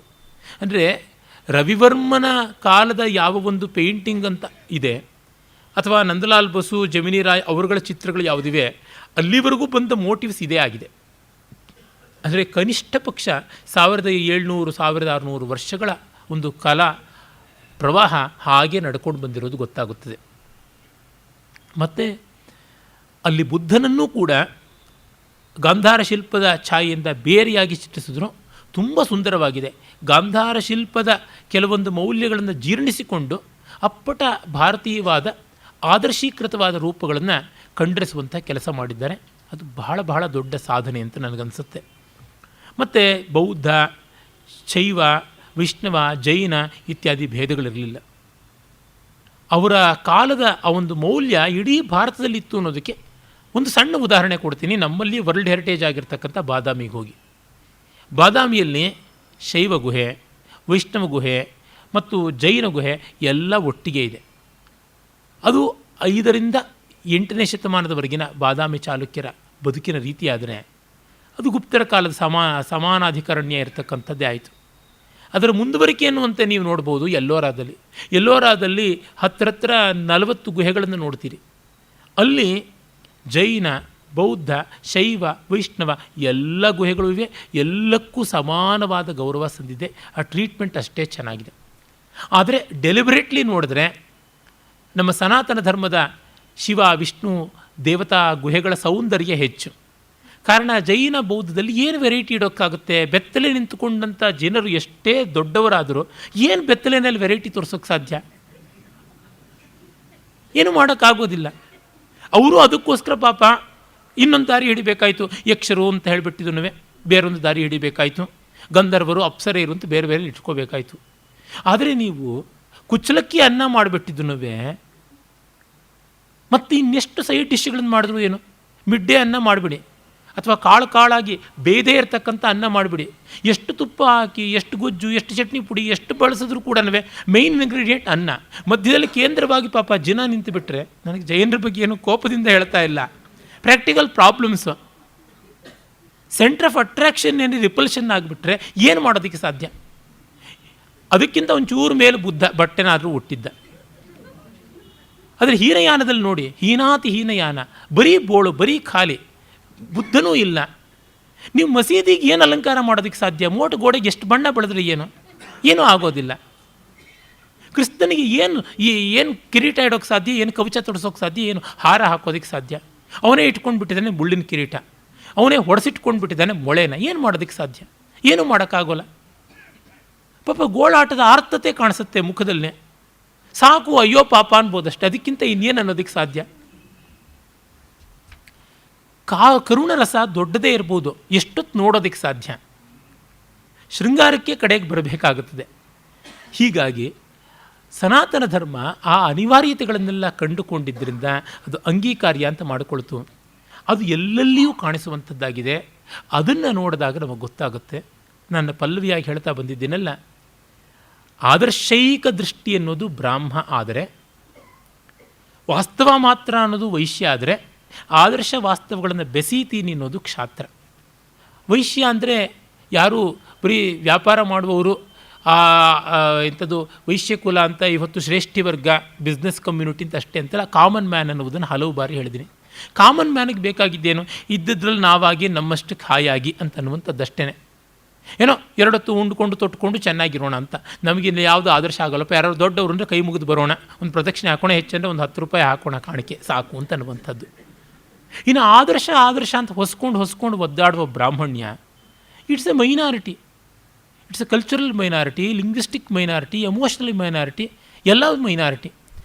ಅದು ತನ್ನಂತೆ ಬಾಳೋಕ್ಕಾಗೋದಿಲ್ಲ. ಇದಕ್ಕೆ ತನ್ನಂತೆ ಬಾಳೋಕ್ಕೆ ಆಸೆ ಇದ್ದರೂ ಬಾಳೋದಕ್ಕೆ ಚೈತನ್ಯ ಇಲ್ಲ. ಸಾಮಾನ್ಯ ಒಂದು ವ್ಯವಸ್ಥೆ ಇಲ್ಲದೆ ಬಾಳೋಕ್ಕಾಗೋದಿಲ್ಲ. ನಮ್ಮ ಪಾಡಿಗೆ ನಾವು ಇರ್ತೀವಿ ಅಂತೀವಿ, ನಮ್ಮ ಪಾಡಿಗೆ ನಾವು ಇರೋದಕ್ಕೆ ಎಷ್ಟೊಂದು ವ್ಯವಸ್ಥೆಗಳು ಕೆಲಸ ಮಾಡೋ. ನನಗೇನು ಬೇಕಾಗಿಲ್ಲ, ಒಂದು ಲೋಟ ಕಾಫಿ ಕೊಟ್ಟರೆ ಸಾಕು ಅಂತ. ಕಾಫಿ ಬೀಜ ಇವ್ರ ಮನೆಗೆ ಬರುತ್ತೆ ಚಿಕ್ಕಮಗಳೂರಿಂದ. 300 ಕಿಲೋಮೀಟ್ರಿಗೆ ರಸ್ತೆ ಹಾಕಬೇಕಲ್ವ, ಅದು ಗೌರ್ನೆನ್ಸಿಂದ ತಾನೇ ಬರೋದು. ಹಾಲನ್ನು ಏನು ದೇವ ಗಂಗೆ ತರಹ ಸುರಭಿ ಕಾಮಧೇನು ಸುರಿಸ್ಬಿಡ್ತಾಳ? ಬೆಂಗಳೂರು ಡೈರಿಯಿಂದ ಬರಬೇಕಾಗುತ್ತೆ. ಬೆಂಗಳೂರು ಡೈರಿಯನ್ನು ಆಕಾಶದಿಂದ ಹುಟ್ಟಿಸೋದಕ್ಕೆ ಸಾಧ್ಯನಾ? ಅಂತ ಸಾಯಿಬಾಬಾಗೂ ಆಗಲಿಲ್ಲ ಪಾಪ. ಹೀಗಿದ್ದಾಗ ನಾವು ಏನು ಮಾಡಬೇಕಾಗುತ್ತದೆ? ಅದಕ್ಕೊಂದು ವ್ಯವಸ್ಥೆ ಬೇಕಾಗುತ್ತೆ. ಅಂದರೆ ಅಪ್ಪಟ ಆದರ್ಶಗಳಿಗೂ ಅಪ್ಪಟ ಮುಗ್ಧ ವಾಸ್ತವಗಳಿಗೂ ನಡುವೆ a wise and shrewd ideality ಬೇಕು. ಶ್ರೂಡ್ ಐಡಿಯಲಿಸಮ್ ಈಸ್ ಕ್ಷಾತ್ರ. ಅದನ್ನು ಇಟ್ಟುಕೊಳ್ಬೇಕು. ಅದನ್ನು ನಾವಿಲ್ಲಿ ಮತ್ತೆ ಮತ್ತೆ ನೋಡ್ತಾ ಇದ್ದೀವಿ. ಇದನ್ನು ಮರೆತುವೋ ಸರ್ವನಾಶ. ಯಾವ ದೇಶವೂ ಯಾವ ಜನಾಂಗವೂ ಬಾಳುವಂಥದ್ದಲ್ಲ. ಇವತ್ತು ಪಾಶ್ಚಾತ್ಯ ಪ್ರಪಂಚದಲ್ಲಿ ಶ್ರೂಡ್ನೆಸ್ ಇದೆ, ಐಡಿಯಾಲಿಟಿ ಇಲ್ಲ. ಇಂದು America is again heading towards another recession ಅಂತ ಎಲ್ಲರೂ ಹೇಳ್ತಾ ಇದ್ದಾರೆ. ಆ ರಿಸೆಷನ್ನಿಂದ ಅದು ಆಚೆಗೆ ಬರುತ್ತೋ ಇಲ್ವೋ ನಮಗೆ ಗೊತ್ತಿಲ್ಲ. ಹೀಗಾಗಿ ಅಲ್ಲಿ ಶ್ರೂಡ್ನೆಸ್ ಇದೆ, ಐಡಿಯಾಲಿಟಿ ಇಲ್ಲ. ಅಂಥದ್ದು ಪ್ರಯೋಜನಕ್ಕೆ ಬರೋಲ್ಲ. ಆ ಶ್ರೂಡ್ನೆಸ್ಸನ್ನೇ ನಾವು ಕ್ಯಾಪಿಟಲಿಸಮ್ ಅಂತ ಕರಿತೀವಿ. ಇನ್ನು ಬಾರ್ಬೇರಿಸಮ್ನೇ ಕಮ್ಯುನಿಸಮ್ ಅಂತ ಕರೆಯೋದು. ಇನ್ನು ಉಳಿಯೋದು ಯಾವುದು? ಬೇರೊಂದು ದಾರಿ. ಅದೇ ಮೂರನೆಯ ದಾರಿ, ಸನಾತನ ಧರ್ಮದ ದಾರಿಯೇ. ಅದು ಕ್ಷಾತ್ರದಿಂದಲೇ ಆಗುವಂಥದ್ದು. ಆ ಕಾರಣದಿಂದಲೇ ನಮ್ಮಲ್ಲಿ ರಾಜ ಪ್ರತ್ಯಕ್ಷ ದೇವತಾ ಅಂತ ಕರೆದರು. ಇದನ್ನೆಲ್ಲ ಆಧುನಿಕ ಪ್ರಾಜ್ಞಮನ್ಯರು, ವಿಚಾರವಾದಿಗಳು ಅಂತ ಅನ್ನಿಸಿಕೊಂಡವರು ಅಥವಾ ತಾವೇ ಬೋರ್ಡ್ ಹಾಕ್ಕೊಂಡು ತಿರುಗೋರು ಈ ರಾಜನ್ನ ದೇವರು ಅಂತ ಮಾಡಿಬಿಟ್ಟಿದ್ದಾರೆ, ಇದೆಲ್ಲ ದೊಡ್ಡ ಮೋಸ ಮಸಲತ್ತು ಅಂತೆಲ್ಲ ಅಂತಾರೆ. ಖಂಡಿತ ಅಲ್ಲ. ಎಲ್ಲ ರೀತಿಯ ವ್ಯವಸ್ಥೆ ಮಾಡಿಕೊಟ್ಟವನಲ್ಲದೆ ಇನ್ಯಾರು? ನನಗೆ ಯಾರು ಒಳ್ಳೆಯ ಗವರ್ನೆನ್ಸ್ ಕೊಡ್ತಾನೋ ಅವ್ನು ದೇವರು ಅಂತ ನಾನು ಅಂತೀನಿ. ಅದರೊಳಗೆ ಏನಿದೆ ತಪ್ಪು? ಆ ದೇವರಿಗೆ ಬೇಕಾದ್ರೆ ಬೇಜಾರಾಗಲಿ, ನನಗೇನು ಬೇಜಾರಾಗೋದಲ್ಲ ಅಂತ ನಿಜವಾಗಿ ಸಾಮಾನ್ಯ ಜನರೆಲ್ಲ ಬಯಸ್ತಕ್ಕಂಥದ್ದಾಗಿದೆ. ಹೀಗೆ ಆ ಗುಪ್ತರಲ್ಲಿ ಆ ಒಂದು ಚಂದ್ರಗುಪ್ತ ವಿಕ್ರಮಾದಿತ್ಯನಲ್ಲಿ ಪರಿಪಾಕಗೊಂಡದ್ದ ಕಾಣಿಸುತ್ತದೆ. ಅವನ ಮಗ ಕುಮಾರಗುಪ್ತನಲ್ಲಿ ಕೂಡ ಅದು ಚೆನ್ನಾಗಿ ಬೆಳೆದು ಬಂತು. ಇತಿಹಾಸಕಾರರು ಕೆಲವರುಗಳು ಎಷ್ಟು ಮಸಿ ಬಳಿಯೋಕ್ಕೆ ಪ್ರಯತ್ನ ಪಟ್ಟಿದ್ದಾರೆ ಅಂದರೆ, ಕುಮಾರಗುಪ್ತನಿಗೆ ಏನೂ ಯೋಗ್ಯತೆ ಇರಲಿಲ್ಲ, ತಂದೆ ಮೇಲೆ ಬಂಡೆದ್ದ ಅಂತ ಇಲ್ಲದ ಸಲ್ಲದ ಕಟ್ಟುಕತೆಗಳನ್ನೆಲ್ಲ ಹೇಳಿದ್ದಾರೆ. ಅವು ಯಾವುದೂ ಸುಳ್ಳಲ್ಲ. ಅವನು ಚೆನ್ನಾಗಿ ಪ್ರಭುತ್ವವನ್ನು ಮಾಡಿಕೊಂಡು ಬಂದ. ಅವನ ನಾಣ್ಯಗಳೇ ಅದಕ್ಕೆ ಬಹಳ ದೊಡ್ಡ ಸಾಕ್ಷಿಯಾಗಿವೆ. ನೋಡಿ, ಹೇಗಿರಬಾರ್ದು ನಾಣ್ಯಗಳು ಅನ್ನೋದಕ್ಕೆ ನಮಗೆ ತುಘಲಕ್ನ ಕಾಲದಲ್ಲಿದ್ದಂಥ ನಾಣ್ಯಗಳೇ ದೊಡ್ಡ ಸಾಕ್ಷ್ಯವಾಗಿ ನಿಲ್ಲುತ್ತೆ.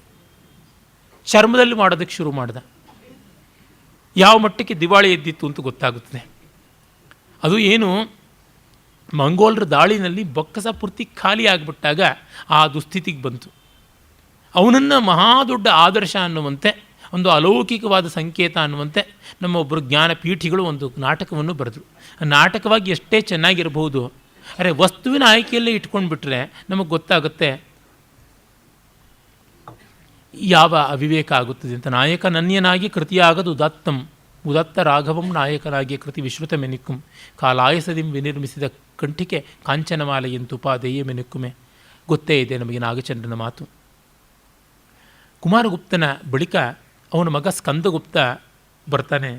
ಸ್ಕಂದಗುಪ್ತನ ಕಾಲದಲ್ಲಂತೂ ಹೂಣರನ್ನು ನಿಶ್ಶೇಷವಾಗಿ ಅವನು ತಳ್ಳಿ ಹಾಕ್ತಾನೆ.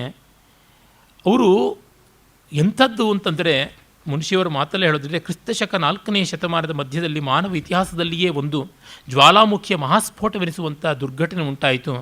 ಲಾವಾರಸದ ಮಹಾಪ್ರವಾಹವೋ ಎಂಬಂತೆ ಕ್ಯಾಸ್ಪಿಯನ್ ಸಮುದ್ರದ ಉತ್ತರ ತೀರದಲ್ಲಿ ಇದ್ದ ಸ್ವದೇಶದಿಂದ ಹೊರಟ ಹೂಣರು, ಹನ್ಸ್ ಅಂತ ಯಾರನ್ನ ಇಂಗ್ಲೀಷ್ನಲ್ಲಿ ಕರಿತೀವಿ, ಯುರೋಪ್ ಮತ್ತು ಏಷ್ಯಾ ಖಂಡಗಳ ಅನೇಕ ಭಾಗಗಳಲ್ಲಿ ಹರಡಿಕೊಂಡರು.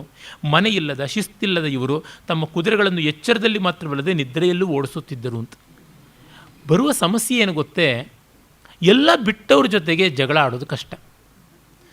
ನಮ್ಮ ಊರಿನಲ್ಲಿ ಒಬ್ಬಾಕೆ ಬಾಲವಿಧವೆ, ಅನಾಥೆ, ಅಣ್ಣ ತಮ್ಮ ಯಾರೂ ಇಲ್ಲದೇ ಇದ್ದ ಒಬ್ಬ ಹೆಂಗಸಿದ್ಲಂತೆ.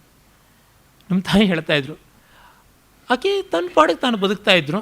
ಆದರೆ ಬದುಕಿಯೇ ಆ ಕಠಿಣತೆಯಿಂದಾಗಿ ಕಠೋರತೆಯಿಂದಾಗಿ ಎಷ್ಟೋ ಪಾಠಗಳು ಕಲಿಸಿರುತ್ತಲ್ಲ, ಆ ಪಾಠಗಳಲ್ಲಿ ಒಂದು ಪಾಠ ಕಹಿಯಾದಂಥ ನಾಲಿಗೆ ಕೂಡ ಆಗಿರುತ್ತೆ ಅದರ ತಯಾರಿಯಿಂದ.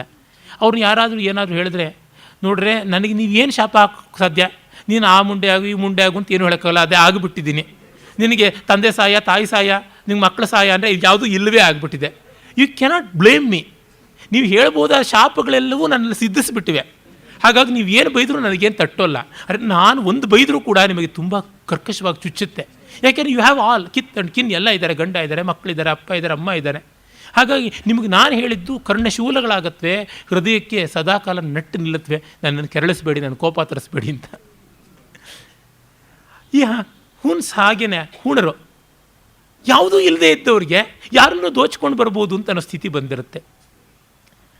ಟ್ವಿನ್ ಟವರ್ಸ್ ಬಿದ್ದಾಗ 3-4 ತಿಂಗಳು ಅಮೇರಿಕಾದ ಏರೋಪ್ಲೇನಲ್ಲೆಲ್ಲ ಕರ್ಫ್ಯೂ ಹಾಕದಂತಿತ್ತು ಅಂತ ಗೆಳೆಯರು ಹೇಳಿದರು. ನಮ್ಮಲ್ಲಿ ಎಂಥದ್ದಾದರೂ ನಾವು ಓಡಾಡ್ತೀವಿ, ಅದಕ್ಕೆ ನಮ್ಮ ಧೈರ್ಯ ಅಂತ ಅನ್ಬೇಕೆ, ಅನಿವಾರ್ಯತೆ ಅಂತ ಅನ್ಬೇಕೆ. ಹೋಗದೇ ಇದ್ದರೆ ಹೊಟ್ಟೆಪಾಡು ನಡೆಯೋದಿಲ್ಲ, ಅದಕ್ಕೆ ನಮಗೇನು ಸಾಯಬೇಕು ಅಂತ ಆಸೆ ಇಲ್ಲ, ಅನಿವಾರ್ಯತೆಯಿಂದ ನಾವು ಮಾಡ್ತೀವಿ. ಹಾಗಾಗಿ ಭ್ರಷ್ಟಸ್ಯ ಕಾನ್ಯಾಗತಿ ಅಂತ ಆ ಬರ್ಬರತೆಯನ್ನು ದುರ್ಭರವಾದ ಬದುಕೇ ಕಲಿಸ್ಬಿಡುತ್ತೆ. ಅವರು ಹಾಗೆ ಬಂದರು. ಎಲ್ಲೆಲ್ಲೂ ಅವರ ಭಯಂಕರ ಚಿತ್ಕಾರ ಆಕ್ರೋಶಗಳು ಕೇಳಿಸಿದೊಡನೆಯೇ ಜೀವಭಯವನ್ನು ತರುತ್ತಿದ್ದವು. ಅವರು ವಿಶ್ವದ ಎಲ್ಲ ಸುಸಂಸ್ಕೃತ ಜನವರ್ಗವನ್ನು ಭೀಕರವೂ ವಿನಾಶಕಾರಿಯೂ ಆದ ಯುದ್ಧದಲ್ಲಿ ತೊಡಗಿಸಿದ್ದರು. ಈ ಹೊತ್ತಿನ ಮುಸ್ಲಿಂ ಟೆರರಿಸಮ್ ತರಹ ಅಂತ ಅನ್ನಬೇಕು ಅದನ್ನು. ಮತ್ತು ಕೈಲಾದಂತೆಲ್ಲ ಅವರು ಕೊಲೆ, ವಿನಾಶ, ದಹನ ಮೊದಲಾದ ದುಷ್ಕೃತ್ಯಗಳಿಂದ ತಮ್ಮ ರಾಕ್ಷಸಿ ನಿಷ್ಕರುಣೆಯನ್ನು ಪ್ರಕಟ ಮಾಡಿದರು. ಯುರೋಪಿನಲ್ಲಿ ಹೂಣನಾದ ಅತ್ತಿಲನು ಪ್ರಬಲವಾದ ರೋಮನ್ ಚಕ್ರಾಧಿಪತ್ಯದ ಅಧಃಪತನಕ್ಕೆ ಕಾರಣನಾಗಿದ್ದನು. ಕಾನ್ಸ್ಟಾಂಟಿನೋಪಲ್ ತತ್ತರಿಸಿ ಹೋಗಿದ್ದೇನೆ ಹೂಣರ ಕಾಲದಿಂದ ಅಂತಂದರೆ ನೋಡಿ, ರೋಮನ್ ಚಕ್ರಾಧಿಪತ್ಯ ಇಡೀ ಯುರೋಪಿನ ಮೇಲೆ ತನ್ನ ಪ್ರಶ್ನಾತೀತವಾದ ಪ್ರಭುತ್ವವನ್ನು ಸಾಧಿಸಿತ್ತು. ಎಲ್ಲಿವರೆಗೆ ಅಂದರೆ ಆವಾಗ ಗೊತ್ತಿದ್ದೇ ಅಷ್ಟು. ಉತ್ತರ ಅಮೆರಿಕ, ದಕ್ಷಿಣ ಅಮೆರಿಕ ಖಂಡಗಳು ಗೊತ್ತೇ ಇರಲಿಲ್ಲ. ಆಸ್ಟ್ರೇಲಿಯಾದ ಹೆಸರೇ ಇರಲಿಲ್ಲ. ಅಂಟಾರ್ಟಿಕಾ ಕೇಳೋದಕ್ಕೆ ಸಾಧ್ಯ ಇರಲಿಲ್ಲ. ಇದ್ದದ್ದು 3: ಏಷ್ಯಾ, ಆಫ್ರಿಕಾ, ಯುರೋಪ್. ಇವರು ಆಫ್ರಿಕಾ ಮತ್ತು ಯುರೋಪ್ ಎರಡರೊಳಗೂ ಪ್ರಭುತ್ವ ಸಾಧಿಸಿದರು. ಅಂಥವ್ರ ಮೇಲೆ ಇವರು ಹೂಣರು ಬಂದು ದಾಳಿ ಮಾಡಿದ್ರು ಅಂದರೆ ಯಾವ ತರಹ ಆಗಿತ್ತು. ಅದನ್ನು ಸ್ಕಂದಗುಪ್ತ ಮಾಡ್ದ. ಯಾವ ರೀತಿ ಮಾಡಿದ ಅಂತಂದರೆ, ಅವನು ಮತ್ತೆಂದೂ ಕೂಡ ನಮ್ಮ ದೇಶದೊಳಗೆ ಅವರು ಕಾಲಿಡದಂತೆ ಮಾಡಿದ. ಕ್ರಿಸ್ತಶಕ 455 ಹೊತ್ತಿಗೆ ಹೂಣರು ನುಗ್ಗೋದಿಕ್ಕೆ ಶುರು ಮಾಡಿದ್ರು. ಚಂದ್ರಗುಪ್ತ ಮತ್ತು ಕುಮಾರಗುಪ್ತರ ಕಾಲದಲ್ಲಿ ಇಲ್ಲದೇ ಇದ್ದಿದ್ದು ಇಲ್ಲಿಗೆ ಬರೋದಕ್ಕೆ ಶುರುವಾಯಿತು. 5ನೇ ಶತಮಾನದ ಉತ್ತರಾರ್ಧದ ಆರಂಭಕ್ಕೆ ಅವನು ಬಹಳ ಅದ್ಭುತವಾಗಿ ಮಹಾಶಕ್ತಿಶಾಲಿಯಾಗಿ ಎದುರಿಸಿದ. ಮತ್ತೆಂದೂ ನಮ್ಮ ದೇಶಕ್ಕೆ ಆ ತೊಡಕು ಬರಲಿಲ್ಲ ಅಂತಂದರೆ ನಮಗೆ ಗೊತ್ತಾಗುತ್ತದೆ ಅವನ ಶಕ್ತಿ ಎಂಥದ್ದು ಅಂತ. ಆಮೇಲೆ ಮುಂದೆ ಕಾನ್ಯಕುಬ್ಜ ಸಾಮ್ರಾಜ್ಯ ಉದಿಸೋದಕ್ಕೆ ಬೇಕಾದ ನೆಮ್ಮದಿಯ ನೆಲೆ ಒದಗಿತು ಅಂತನ್ನೋದು ಗೊತ್ತಾಗುತ್ತದೆ. ಹೀಗೆ ಸ್ಕಂದಗುಪ್ತನಲ್ಲಿ ನಾವು ಅದನ್ನು ಕಾಣ್ತೀವಿ. ಅವರುಗಳ ಪೌರುಷದ ಕಥಾನಕಗಳನ್ನು ನಾವು ನೋಡ್ಬೋದು. ಜುನಾಗಢದ ಶಾಸನ ಅಂತ ಬಹಳ ಪ್ರಸಿದ್ಧವಾದದ್ದು ಗಿರ್ನಾರ್ ಶಾಸನ. ಸ್ಕಂದಗುಪ್ತನ ಆ ಒಂದು ಯವನ ವಿಜಯವನ್ನು, ಅಂದರೆ ಹೂಣ ವಿಜಯವನ್ನು ಕೀರ್ತನೆ ಮಾಡ್ತಕ್ಕಂಥದ್ದು. ಅವನು ಯಾವ ಮಟ್ಟದ ಪ್ರತಿಜ್ಞೆ ಕೈಗೊಂಡಿದ್ದ ಅಂದರೆ ಇಲ್ಲಿ ಬರುತ್ತೆ, ಹೂಣರನ್ನು ದೇಶದ ಗಡಿಯಿಂದ ಬಡಿದೋಡಿಸುವವರೆಗೂ ನಾನು ಹಾಸಿಗೆ ಮೇಲೆ ಮಲಗೋದಿಲ್ಲ, ತಟ್ಟೆಯಲ್ಲಿ ಊಟ ಮಾಡೋದಿಲ್ಲ, ಎಲೆಯಲ್ಲಿ ಊಟ ಮಾಡ್ತೀನಿ, ನೆಲದ ಮೇಲೆ ಮಲಗುತ್ತೀನಿ ಅಂತ ಪ್ರತಿಜ್ಞೆ ಮಾಡಿದ್ದ ಅಂತ. ಇತಿಹಾಸಕಾರರು ಕೆಲವರು ಇದು ಕಾವ್ಯಾತ್ಮಕವಾದ ಮಾತು ಅಂತಂತಾರೆ. ಆದರೆ ಹಾಗೆ ಬದುಕಿದ್ದಂಥ ಉಲ್ಲೇಖಗಳನ್ನು ನಾವು ರಾಣಾ ಪ್ರತಾಪ್ ಸಿಂಹನಲ್ಲಿ ಮುಂದೆ ನೋಡ್ತೀವಿ. ನಾನು ಇನ್ನೊಂದು ಸಂದರ್ಭ ಬಂದಾಗ ಆ ಮಹಾಚೇತನದ ಬಗ್ಗೆ ಹೇಳಲೇಬೇಕು, ರಾಣಾ ಪ್ರತಾಪ್ ಸಿಂಹನ ಬಗ್ಗೆ. ಇಡೀ ಆ ರಾಜಸ್ಥಾನದ ಕ್ಷಾತ್ರ ತೇಜಸ್ಸು ಎಂಥದ್ದು, ಅಲ್ಲಿ ಗುಣದೋಷ ಎಂಥದ್ದು ಅನ್ನೋದನ್ನು ವಿಮರ್ಶೆ ಮಾಡಬೇಕಾಗಿದೆ. ಹಾಗೆ ಮರಾಠರದ್ದು ಕೂಡ ಇರಲಿ. ಆ ಒಂದು ಸಂದರ್ಭದಲ್ಲಿ ನೆನಪಿಸ್ಕೊಳ್ಬೇಕಾದದ್ದನ್ನು ಈಗಲೇ ಹೇಳ್ತಾ ಇದ್ದೀನಿ. ರಾಣಾ ಪ್ರತಾಪ ಚಿತ್ತೋಡ ತನ್ನ ವಶವಾಗುವವರೆಗೂ ಮತ್ತೆ ಹಾಸಿಗೆ ಮೇಲೆ ಮಲಗೋದಿಲ್ಲ, ತಾನು ತಟ್ಟೆಯಲ್ಲಿ ಊಟ ಮಾಡೋದಿಲ್ಲ ಅಂತ ಅಂದು ಎಲೆಯಲ್ಲಿ ತಿಂತಾ ಇದ್ದ, ನೆಲದ ಮೇಲೆ ಮಲಗ್ತಾ ಇದ್ದ ಅಂತ.